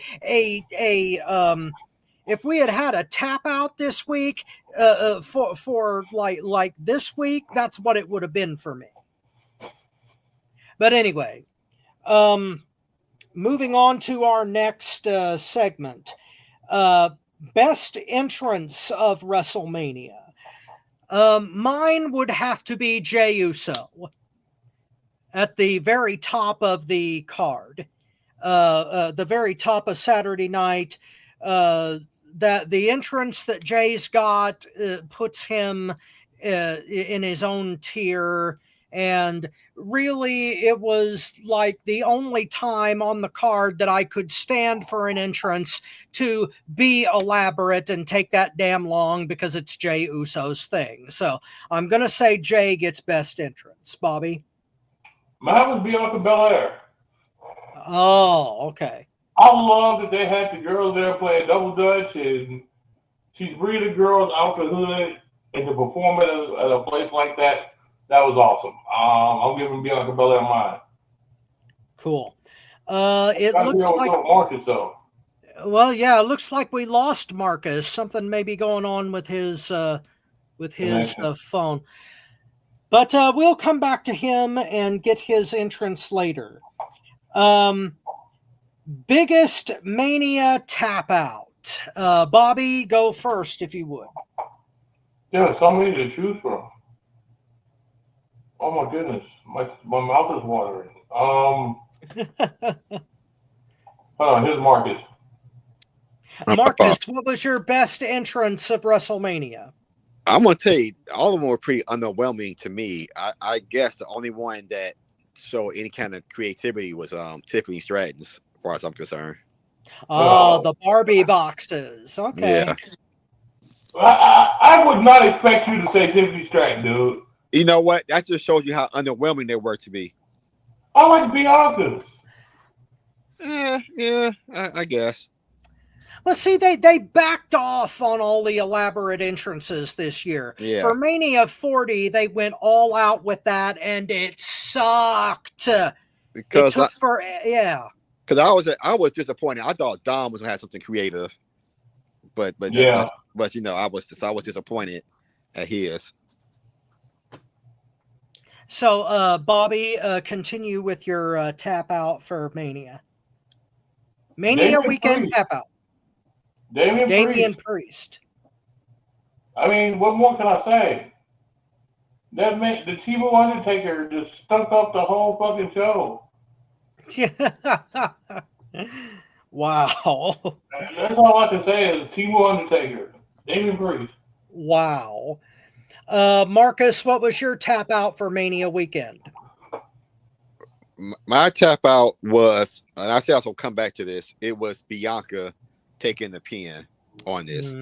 Now, Bobby, we kind of talked about this off the air a couple of days ago, about the evolution of women's wrestling. And in my opinion, this could have elevated women's wrestling by having someone have a streak of their own. Now, I don't think that Bianca's going to be around long. I think Bianca's like 35 or 36, something like that. So she's not going to go 20-0 or nothing like that. I wouldn't expect her to be around that long. But I think they could have kept her. I think Rhea could have took that pin and not been hurt by it at all. And eventually Bianca's streak could have been another part of Mania, almost as much as Taker could, as being another prime match that people look forward to, and whoever would have eventually beat her would have had the opportunity to make another female, and Well, I just think they blew the opportunity. I think. Oh, they did. Actually, Yeah. to piggyback off that, Marcus, they kind of blew that from the beginning. At the beginning, when they were introing Bianca and they showed her bio, it had her listed as 4-1. They counted her getting eliminated from a battle royal. I can't remember which Mania that was, Okay. but yeah, they blew that from the beginning. And I totally agree with you. If they had like given Bianca a streak, of course she's not going to match the Undertaker's, but still, that would have been an interesting thing. But that was not my tap out. My tap out, I already went over briefly over a different segment at the beginning of the show. The announcement of the sale of AAA to TKO. I mean, for all of the reasons that I mentioned, that was basically my tap out for all of WrestleMania. Now, the bullshit with Hendry and the main event of Sunday night, those came close, but I think that more damage is going to be done to wrestling overall by the purchase of AAA. So that one beat out the rest as my tap out for Mania weekend. Now, were we just talking about the card or overall? Because I had a bigger one. I thought we was just sticking to the card itself. Because I mean, I'm not going to go do it, but to me, everything with The Rock and that interview on Pat McAfee, that was a fucking huge tap out for me. If he was talking about just overall right there. I mean, The Rock really disappointed me. Well, I guess if that happened during Mania weekend, it still counts as the tap out. But I'll say that for later on. All right. We'll keep the powder dry on that particular blunderbust. Yeah. A blunderbuss, if you don't know, is a big ass colonial smoothbore gun that looks like a hand cannon. We'll save it for that. But speaking of blunderbusts, what was your best moment of Mania, Marcus? Well, I think we're going to touch on it moving forward in another segment. So no, I'll save mine for another segment. Okay, all right. My moment was actually Stand and Deliver. Oh. Technically, that did happen on WrestleMania Saturday, so it's part of WrestleMania weekend. And since NXT is the absolute best thing that WWE produces, I have to give the event Stand and Deliver my moment of WrestleMania because it was the best part of the entire weekend for me. Well, you know what? I'm sorry. If we're counting that, then I want to do the same thing. But in particularly, I was really impressed with two guys who I never thought that I would say this, but I really thought Hank and Tank showed out. I was, and I never thought I would say that. I thought that match with them and Axiom was great, and that was a damn good match. Right. I didn't think that was just Axiom carrying them. I think they really did their part, especially working underneath as technically the babyface in that match. So I'm gonna Hank and Tank my moment. Okay, fair enough. See, I had that pretty high rated as a tag match for Stand and Deliver, but I'd have to like rummage through all my notes in order to find it, and we don't have time for that. Bobby, where do you come out on moment?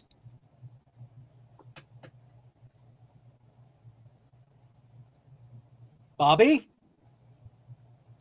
Let me see here.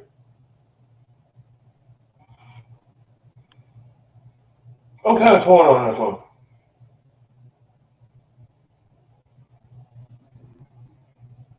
I'm kind of torn. I've been trying to think of what I want to say, and I can't verbalize it for some reason.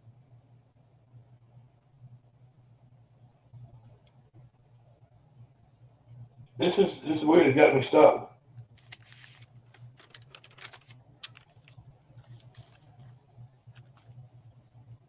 Well, was it a 2.75, but I just can't articulate it. was it a match or was it just a segment? It was the fact of the feeling I got watching these ladies go at it.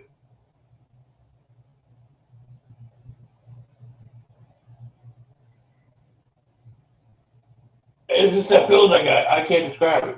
I honestly can't describe it. Were you proud? Very much so. Okay, so Ray, Bianca, and Io. Yeah, Okay, I kind of figured. Yeah. that was my match of the night. Cool. Very cool. Moving on to well, you just said best match of the night, one for the women, one for the men. Bobby, you gave your that was your moment of WrestleMania, so I guess that would be your women's match of WrestleMania. What was your men's? The triple threat. Nice. Okay, so Reigns, Punk, and Rollins. Yeah, it's like they got together and said we ain't stopping on none of these triple threats. Huh. All right. For me, best women's match and best match of WrestleMania was the women's triple threat, Rhea, Io, and Bianca. I don't think there's any question that to me that one was the best women's match. Best men's is kind of harder because it was the women outshined the men at this WrestleMania, in my opinion. So if I have to pick one as the best match for the men overall, I would have to give it to Walter / Gunther versus Jey Uso. Very first match of Saturday night was the best men's match on the card. And not only it wasn't because of just because of the reaction, but because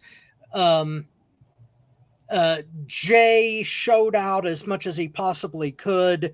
Walter gave him, even though he looked reluctant to give it to him, he put him over like a professional, and it was basically the best men's match on the card, and it was the first match of the weekend as far as WrestleMania went. Marcus, what was your best women and men's match? The 3 ways for both. Okay. Yeah. Okay, fair enough. Hold on. Oh, okay. Top 3 performers of WrestleMania overall. Mine would be Io Shirai, AJ Styles, and strangely enough, Tiffany Stratton. 3 people who really showed out and proved themselves on the entire card of WrestleMania, and 3 people who are major players in the future. Hopefully AJ Styles will be once he leaves and goes somewhere else. But those 3 were my top 3 for Mania overall. Marcus? Number 1, I'm with you on EO. And number 2, Braun Breaker. I thought he really did good. And then number 3 is my list. I don't give a fuck. My baby Naomi. I thought she did good. I mean, I wasn't here last week, so I'm just gonna give my little pitch here. I thought she was gonna have to carry around 130-pound bag of flour the whole match, but Jay did her little part. But I thought Naomi really did her part to help this match be watchable. So I'm giving my little third spot to my baby. All right. Okay. Bobby, who are your top 3 performers for WrestleMania weekend? Oh, let's see. First off, number 3 spot. Excuse me. Sorry, number 3 spot. Definitely CM Punk. Played his role. Did his thing in this match. In that match, they held everything together. I like that. Number 2.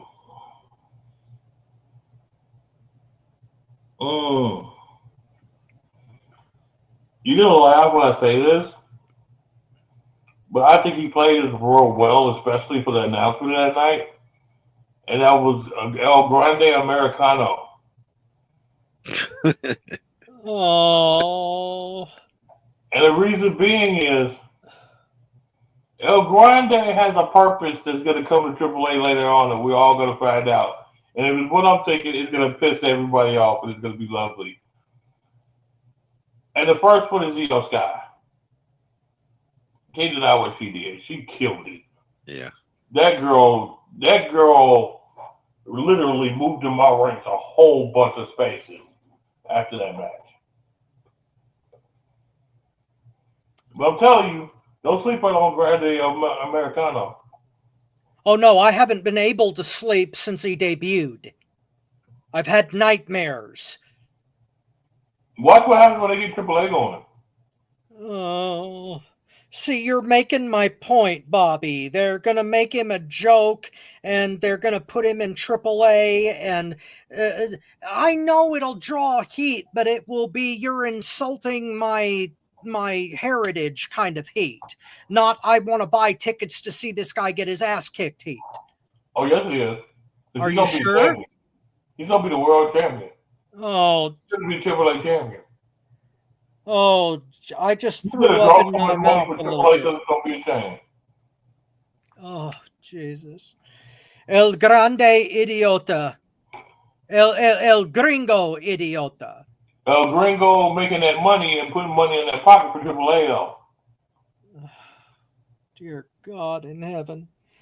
Okay, do we have time for our last segment? Last segment. Because I think we might have already covered that controversy. What, the sale of AAA? No, the John Cena winning the title and whether that's good or bad for wrestling and for business. We touched on it a little bit. We can discuss a little bit. Okay. Obviously, everybody knows where I stand on this, and the aftermath in the past week of what they've done with Cena on Raw and SmackDown has not made me feel any different, especially the fact that they're going to program him with Orton.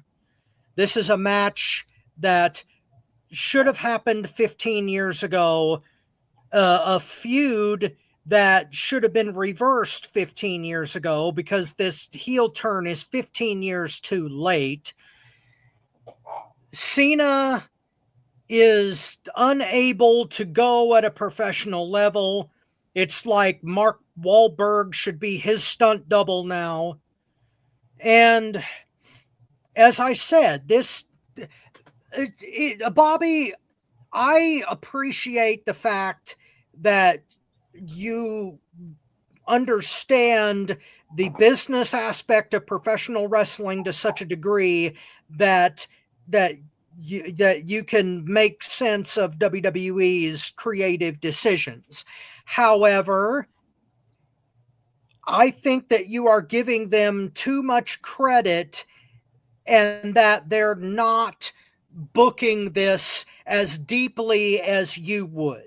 You and I both know that you are a deep and thoughtful long-term booker. I have seen you do it before.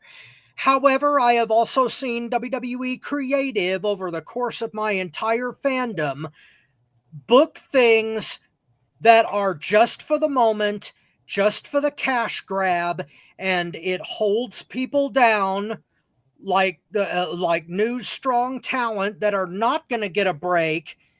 And they're not going to get a break because WWE doesn't have confidence in new stars. And they will keep doing the same damn thing over and over and over with the same 5 or 6 guys until they've driven it so far into the ground that it's not only is it not profitable for them anymore, but it hurts the entire industry. It's exactly what happened after the fall of WCW. During the monopoly years, they drove everything into the damn ground. They had a chance to revive it during the summer of Punk when they could have, actually did, if they had put their confidence behind the guy that they should have and started elevating the new people instead of becoming obsessed with Roman Reigns and and keeping the old guys in there just for name recognition, then WWE would have been in a much better place in the mid 2010s, and maybe AEW would have never existed. But WWE creative, as I have said several times before, can fuck up a cup of coffee. And they do that because their creative process is so shallow and so short-sighted that they will never get past the idea that they're doing... the best analogy that I can come up with is that they're doing the same thing that Hollywood has been doing for the past 10 years. They want to cultivate a new audience by counter-programming their fan base, their original fan base. And when they piss that fan base off, they double down and then blame the fans for not liking the shit they try to spoon down our throats. And then they keep doing the same thing that's pissing everybody off because they think that the casuals, their new audience is going to save them. Well, there is no new audience. There's just us. Doctor Who, BBC longtime tradition, the Doctor Who television program. They just hit their lowest rating ever in the 60-year history of the show. And they started their show,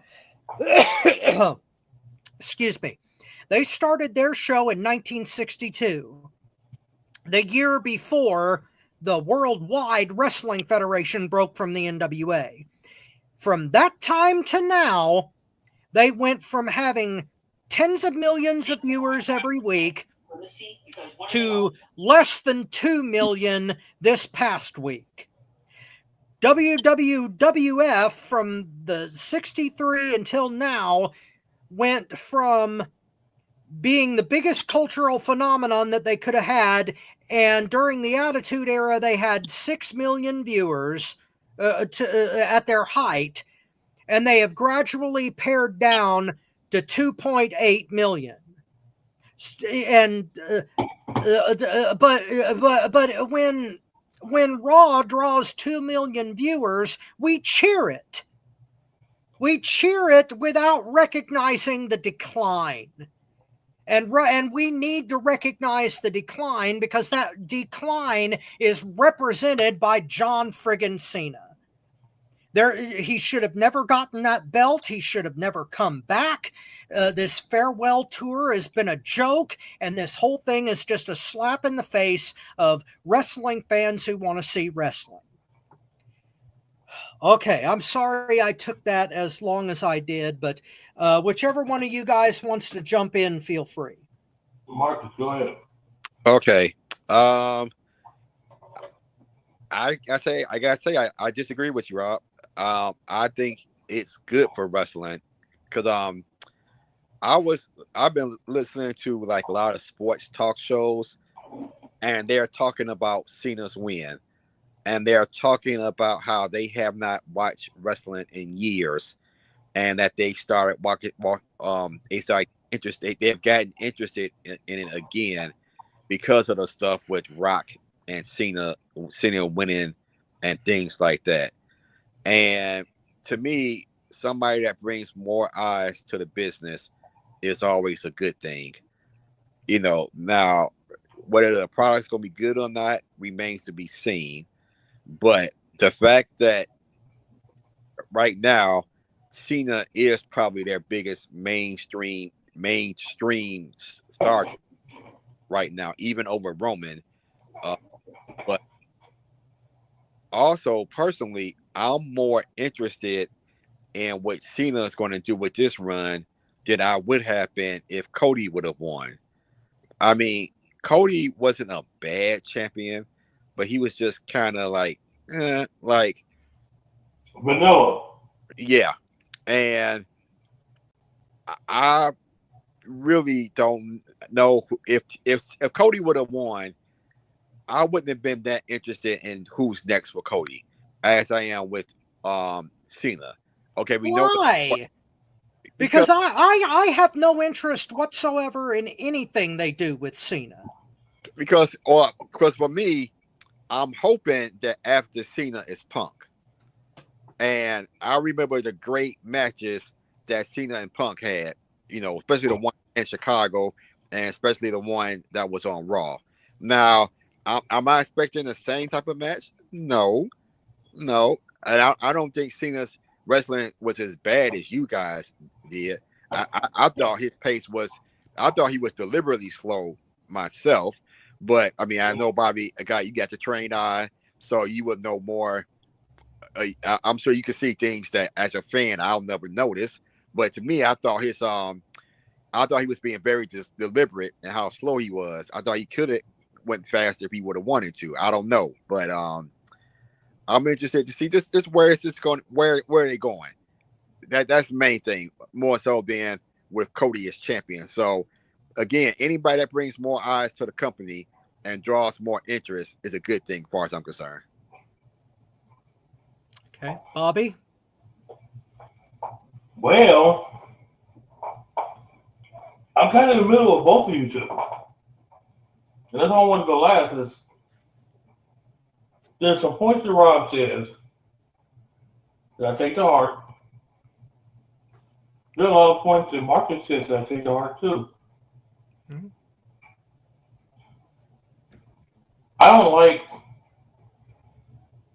personally, I'm kind of like in the middle when it comes to Cena having a title, because I do think it brings more eyes to the product, and it does help the professional wrestling fan base grow. I'm sorry. It's just the truth. If you can't put asses in the seats, then you're not doing a great deal for professional wrestling. I don't give a fuck how many technical moves you can do.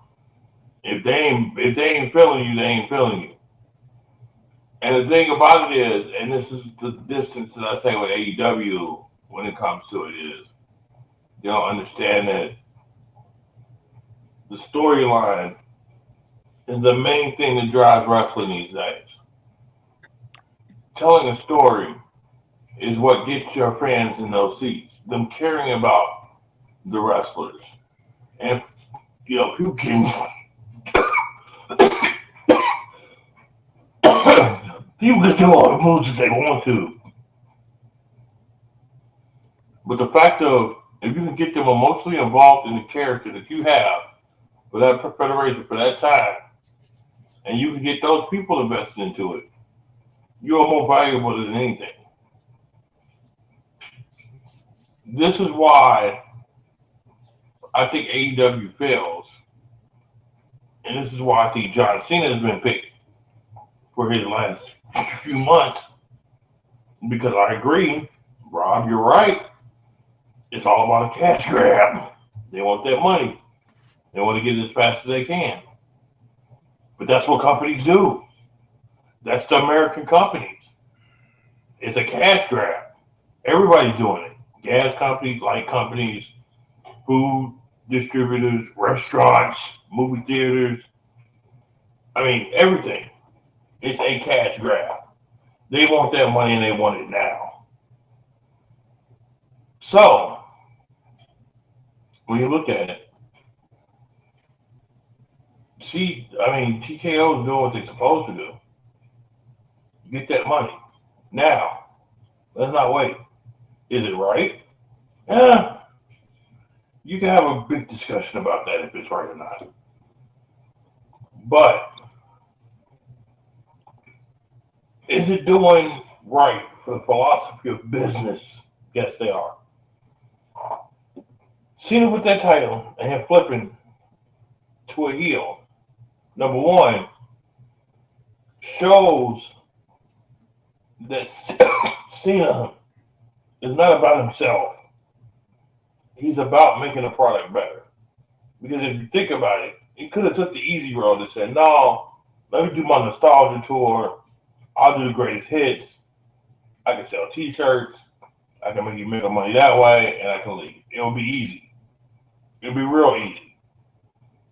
But no, he took a challenging position to do something he hasn't done in a very long time, to completely alienate his fan base, but to still stay top relevancy in the industry that he wants to perform in and he wants to leave. I'm sorry, that's just a masterclass right there. To change your fan base like that and to stay relevant and to almost get cheered at WrestleMania being a bad guy. What can you say? He might have the 5 moves of doom, but he got the one pocket for money. And that's what makes the world go around. I think that angle that they're taking with him, though, is something that's beneficial to the future. Cena is the last mega star besides Roman Reigns that will carry a mantle to where you have to switch complete eras. And you have to switch the wrestlers, and you have to get the young ones in there. NXT was built for this. And if you notice, everybody that comes from NXT thrives. This angle that Cena is doing is actually bringing the younger stars up after him. And the reason it's done after him is because he's a heel, and he's saying, I'm the one that's going on top now. You can start over. Find your way on your own. But my path, I'm gonna derail my path, so you got to figure out how to do it on your own. I'm sorry, that's genius. And he's being selfish, and he's thinking about himself, which reminds me of 2 people on a federation that I can't stand. He's really trying to show how you kill the business. But Cody's going to be the savior to save the business. I hate it because I want CM Punk to do it, but it's not going to be Punk. I want Punk to do it. I do. I got a lineage, I guess lineage of the WWE title from here for the future. I don't want Punk to do it. But after I made it, and I sat down and thought, Cody's going to come back for that title. Now, I think what's going to happen is Cody's going to beat Cena, save the world. Everybody jumps up and down like, oh my God, Cody saved us, yay! And then Roman Reigns is going to come. And then Roman Reigns is going to take that title off of Cody. And we'll be right back where we started 2 years ago, and that's my whole point. They won't move on. But hold on. The next layer. CM Punk is finally going to get the title.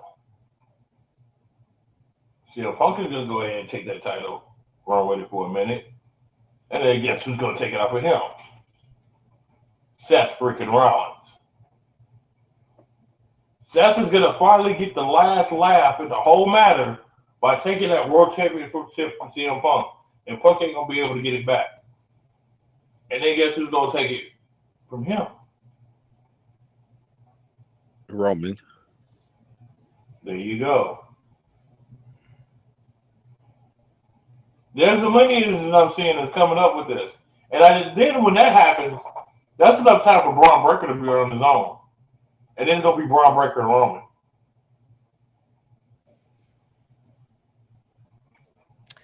Well, gentlemen, maybe I'm just a bad businessman, but all of that comes back to counting on an audience that only shows up for Mania season, that they want to show up all season, and it's a audience that cares less about wrestling and more about celebrities and name recognition and half-hour promos and all of the things that I think WWE is doing wrong. And I don't think that that's the audience that's going to stick around for the rest of the year. But I could be wrong. Maybe I am, and maybe the whole thing is doomed. But I don't want WWE to get their damn monopoly back, especially if they're going to be the only game in town and give us low-quality wrestling for the sake of the names that you know. But hold on. This is why I don't think that's going to happen. You got too many branches that they have now that they can pick the best wrestlers from and come up and take over. This is the reason why NXT is there. This is the reason why NXT Mexico, AAA, or whatever they're going to call it. This is why NXT Europe is going to be there. It's probably going to be NXT Japan and NXT India. I see these guys to where they're protecting themselves to where we're going to find out when they're in the lower ranks if these guys are good or not. If they are superstars, then we'll bring them to WWE main. They kind of cover themselves so they can give them a shot to be on TV, see how it works. It'd be blamed on that type of show. But when they come to the main roster, they already know what they're getting. They getting the good stuff. Well, Bobby, I have said it before, and I'll say it. Everything that you laid out is 100% logical and what should be done. But WWE doesn't work on logic. They work on the moment, and they will screw it up. I hope not. Yeah. Well, to tell you the truth, I hope they don't either. And you said at the beginning, Bobby, that you don't want AEW to fail. No, I don't. Just that, the fact of the matter is, I don't want WWE to fail. I just want them to try. And they don't, because I'm not their audience anymore. And we're not their audience anymore. And the fact that they're throwing us away in order to chase a potential audience that's not going to show up, that's what will ultimately bring them back down into the non-profitable, broke-ass position that they were back in the mid-90s. But like I said, maybe maybe I'm just a bad businessman. Now we got someone that wants to come in and say something. Give me a second. Okay.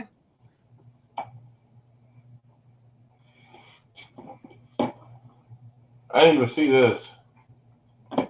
We got to talking. I forgot all about the chat. Oh, well, I can't have the chat up for myself because my laptop is very old. I made a boo-boo. Technical difficulties? We forget about the chat. Okay. But yeah, I mean... But, I was going to say, Rob... Yeah, go ahead. I want to say the same thing about AEW. I just want them to try. I mean, I don't want them to keep shoving the Young Bucks, Orange Cassidy, Moxley down our throat. Like they're doing that. I mean, okay, fair enough. Fair enough, Marcus. But here's my question: do you really want AEW to be more like WWE, or do you want a company? Do you want WWE to have better matches? no, Which would you prefer? I don't want AEW. I don't want any wrestling company to be like another one. I want each wrestling company to have their own style. I mean, AEW was supposed to be more wrestling focused.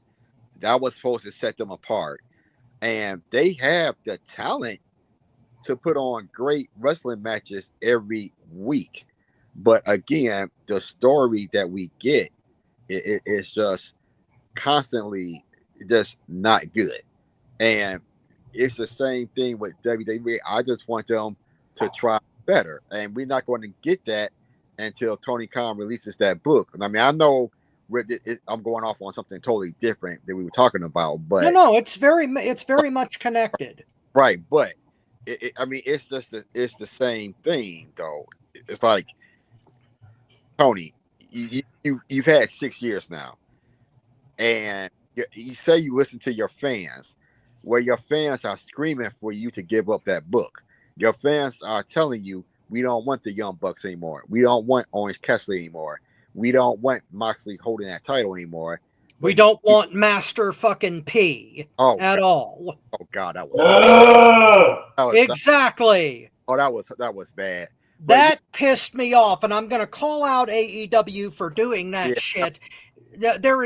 I don't want fucking rappers involved in the main event of any goddamn wrestling show. But what kills me with that is, at least WWE gets relevant rappers.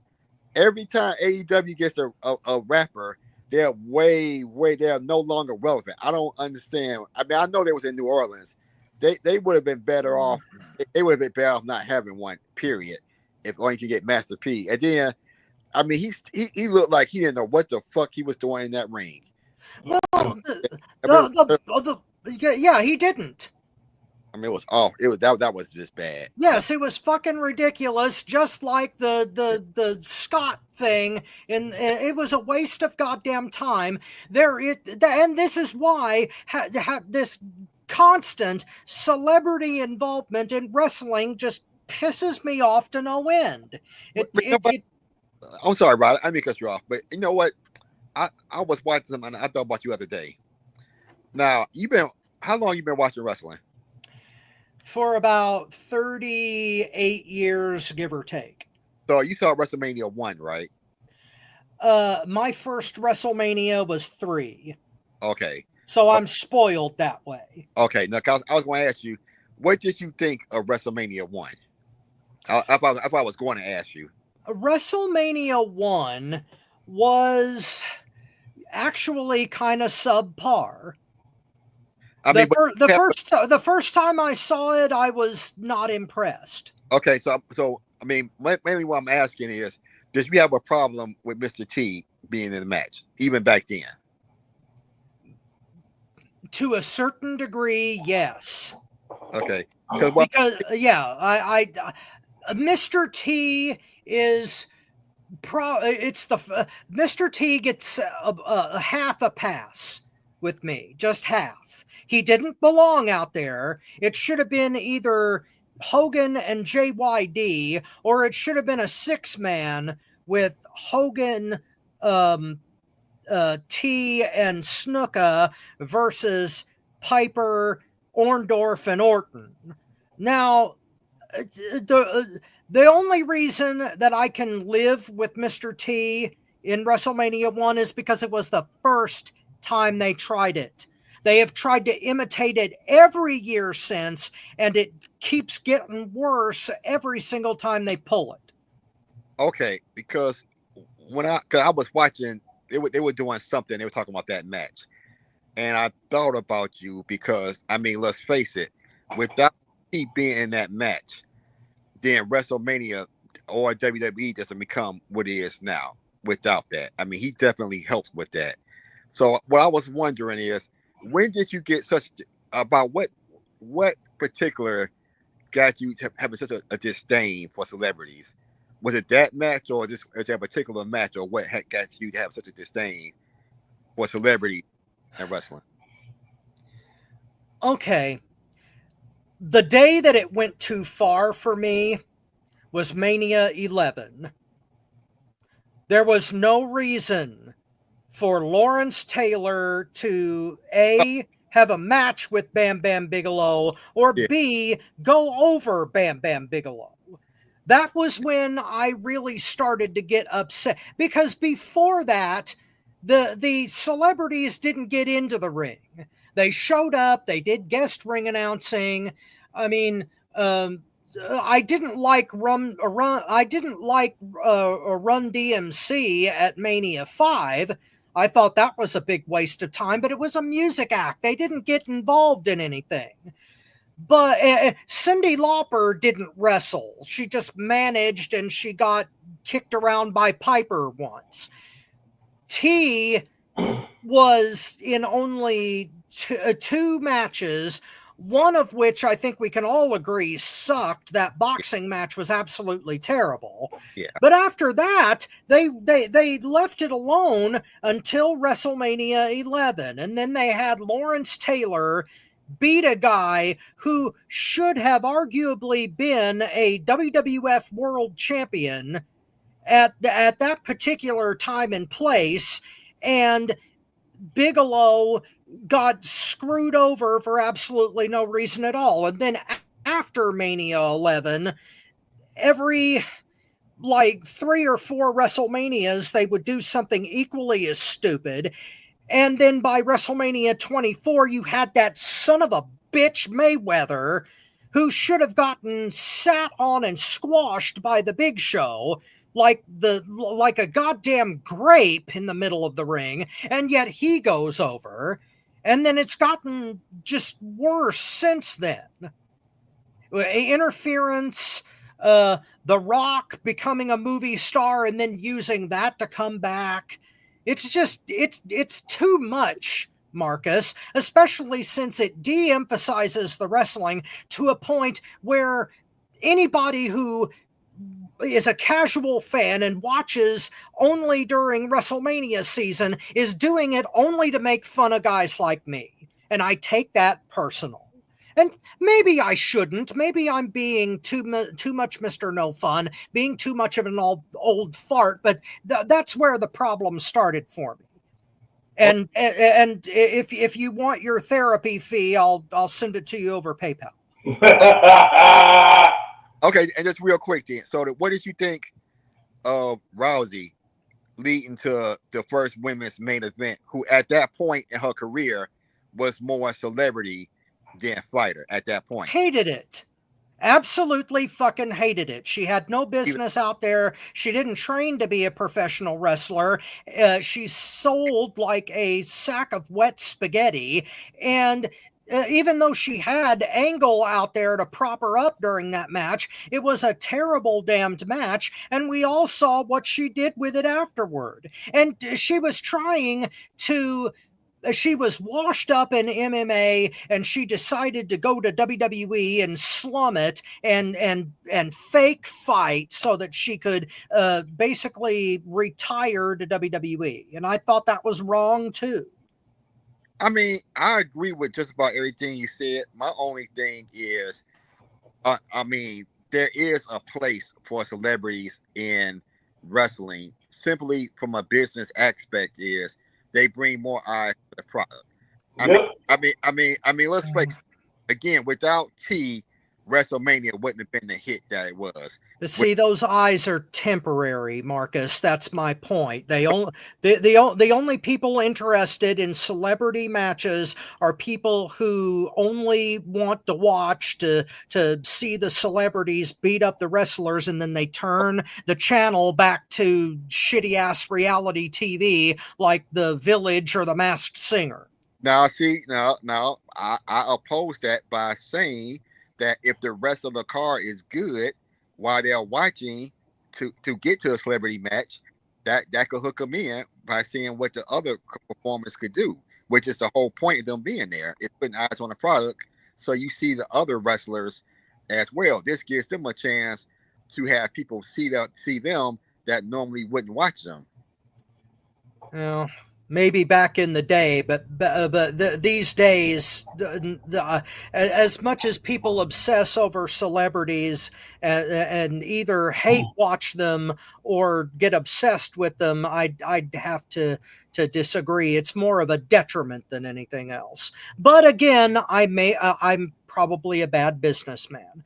Bobby, do you agree with Marcus? Yeah, I mean, it brings more eyes to the product. It's already shown because, I mean, just to be real with you, just to take Pat McAfee as an example. McAfee has brought a lot of people to watch pro wrestling. A lot of them.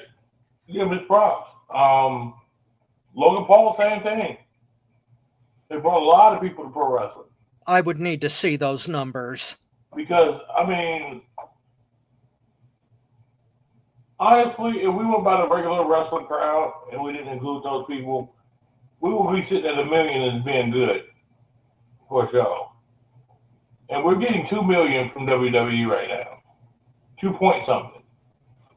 So I think a lot of that has to do with these other guys dipping their foot in the door, and also put them in spots where they look good to make their fans happy so they continue to watch them. I think it's a good business decision. Print that money, man. Print it. I just want to send me a check. Give me a check. I'll take 6 figures. I'm cool. I'm not greedy. Well, I would certainly like a check, and I think we will end the show on that positive note, and send us some money, please, sponsors, if you would. And on behalf of Marvelous Marcus Buckley and the Mastermind Bobby Rogers, I am your not so humble correspondent, saying so long for this week. Come see us next week. We will definitely see you in the future. Hit that James Brown, baby. What? Hit it. Oh, how you feel, brother? Feeling good. You feel good? Feeling good. It's groovy. Play so much bone, brother. How you feel, man? I feel all right. I'll call your name. I don't want no people to know you're in here. How you feel, fella? Hey, Jam. Sure getting down. Look at him. Ha. We're gonna have a funky good time. We're gonna have a funky good time. We're gonna have a funky good time. We're gonna have a funky good time. Let's take 'em up, Fred. We gotta take you high. Yeah. Ow. All right. You wanna do it again? You wanna do it again, huh?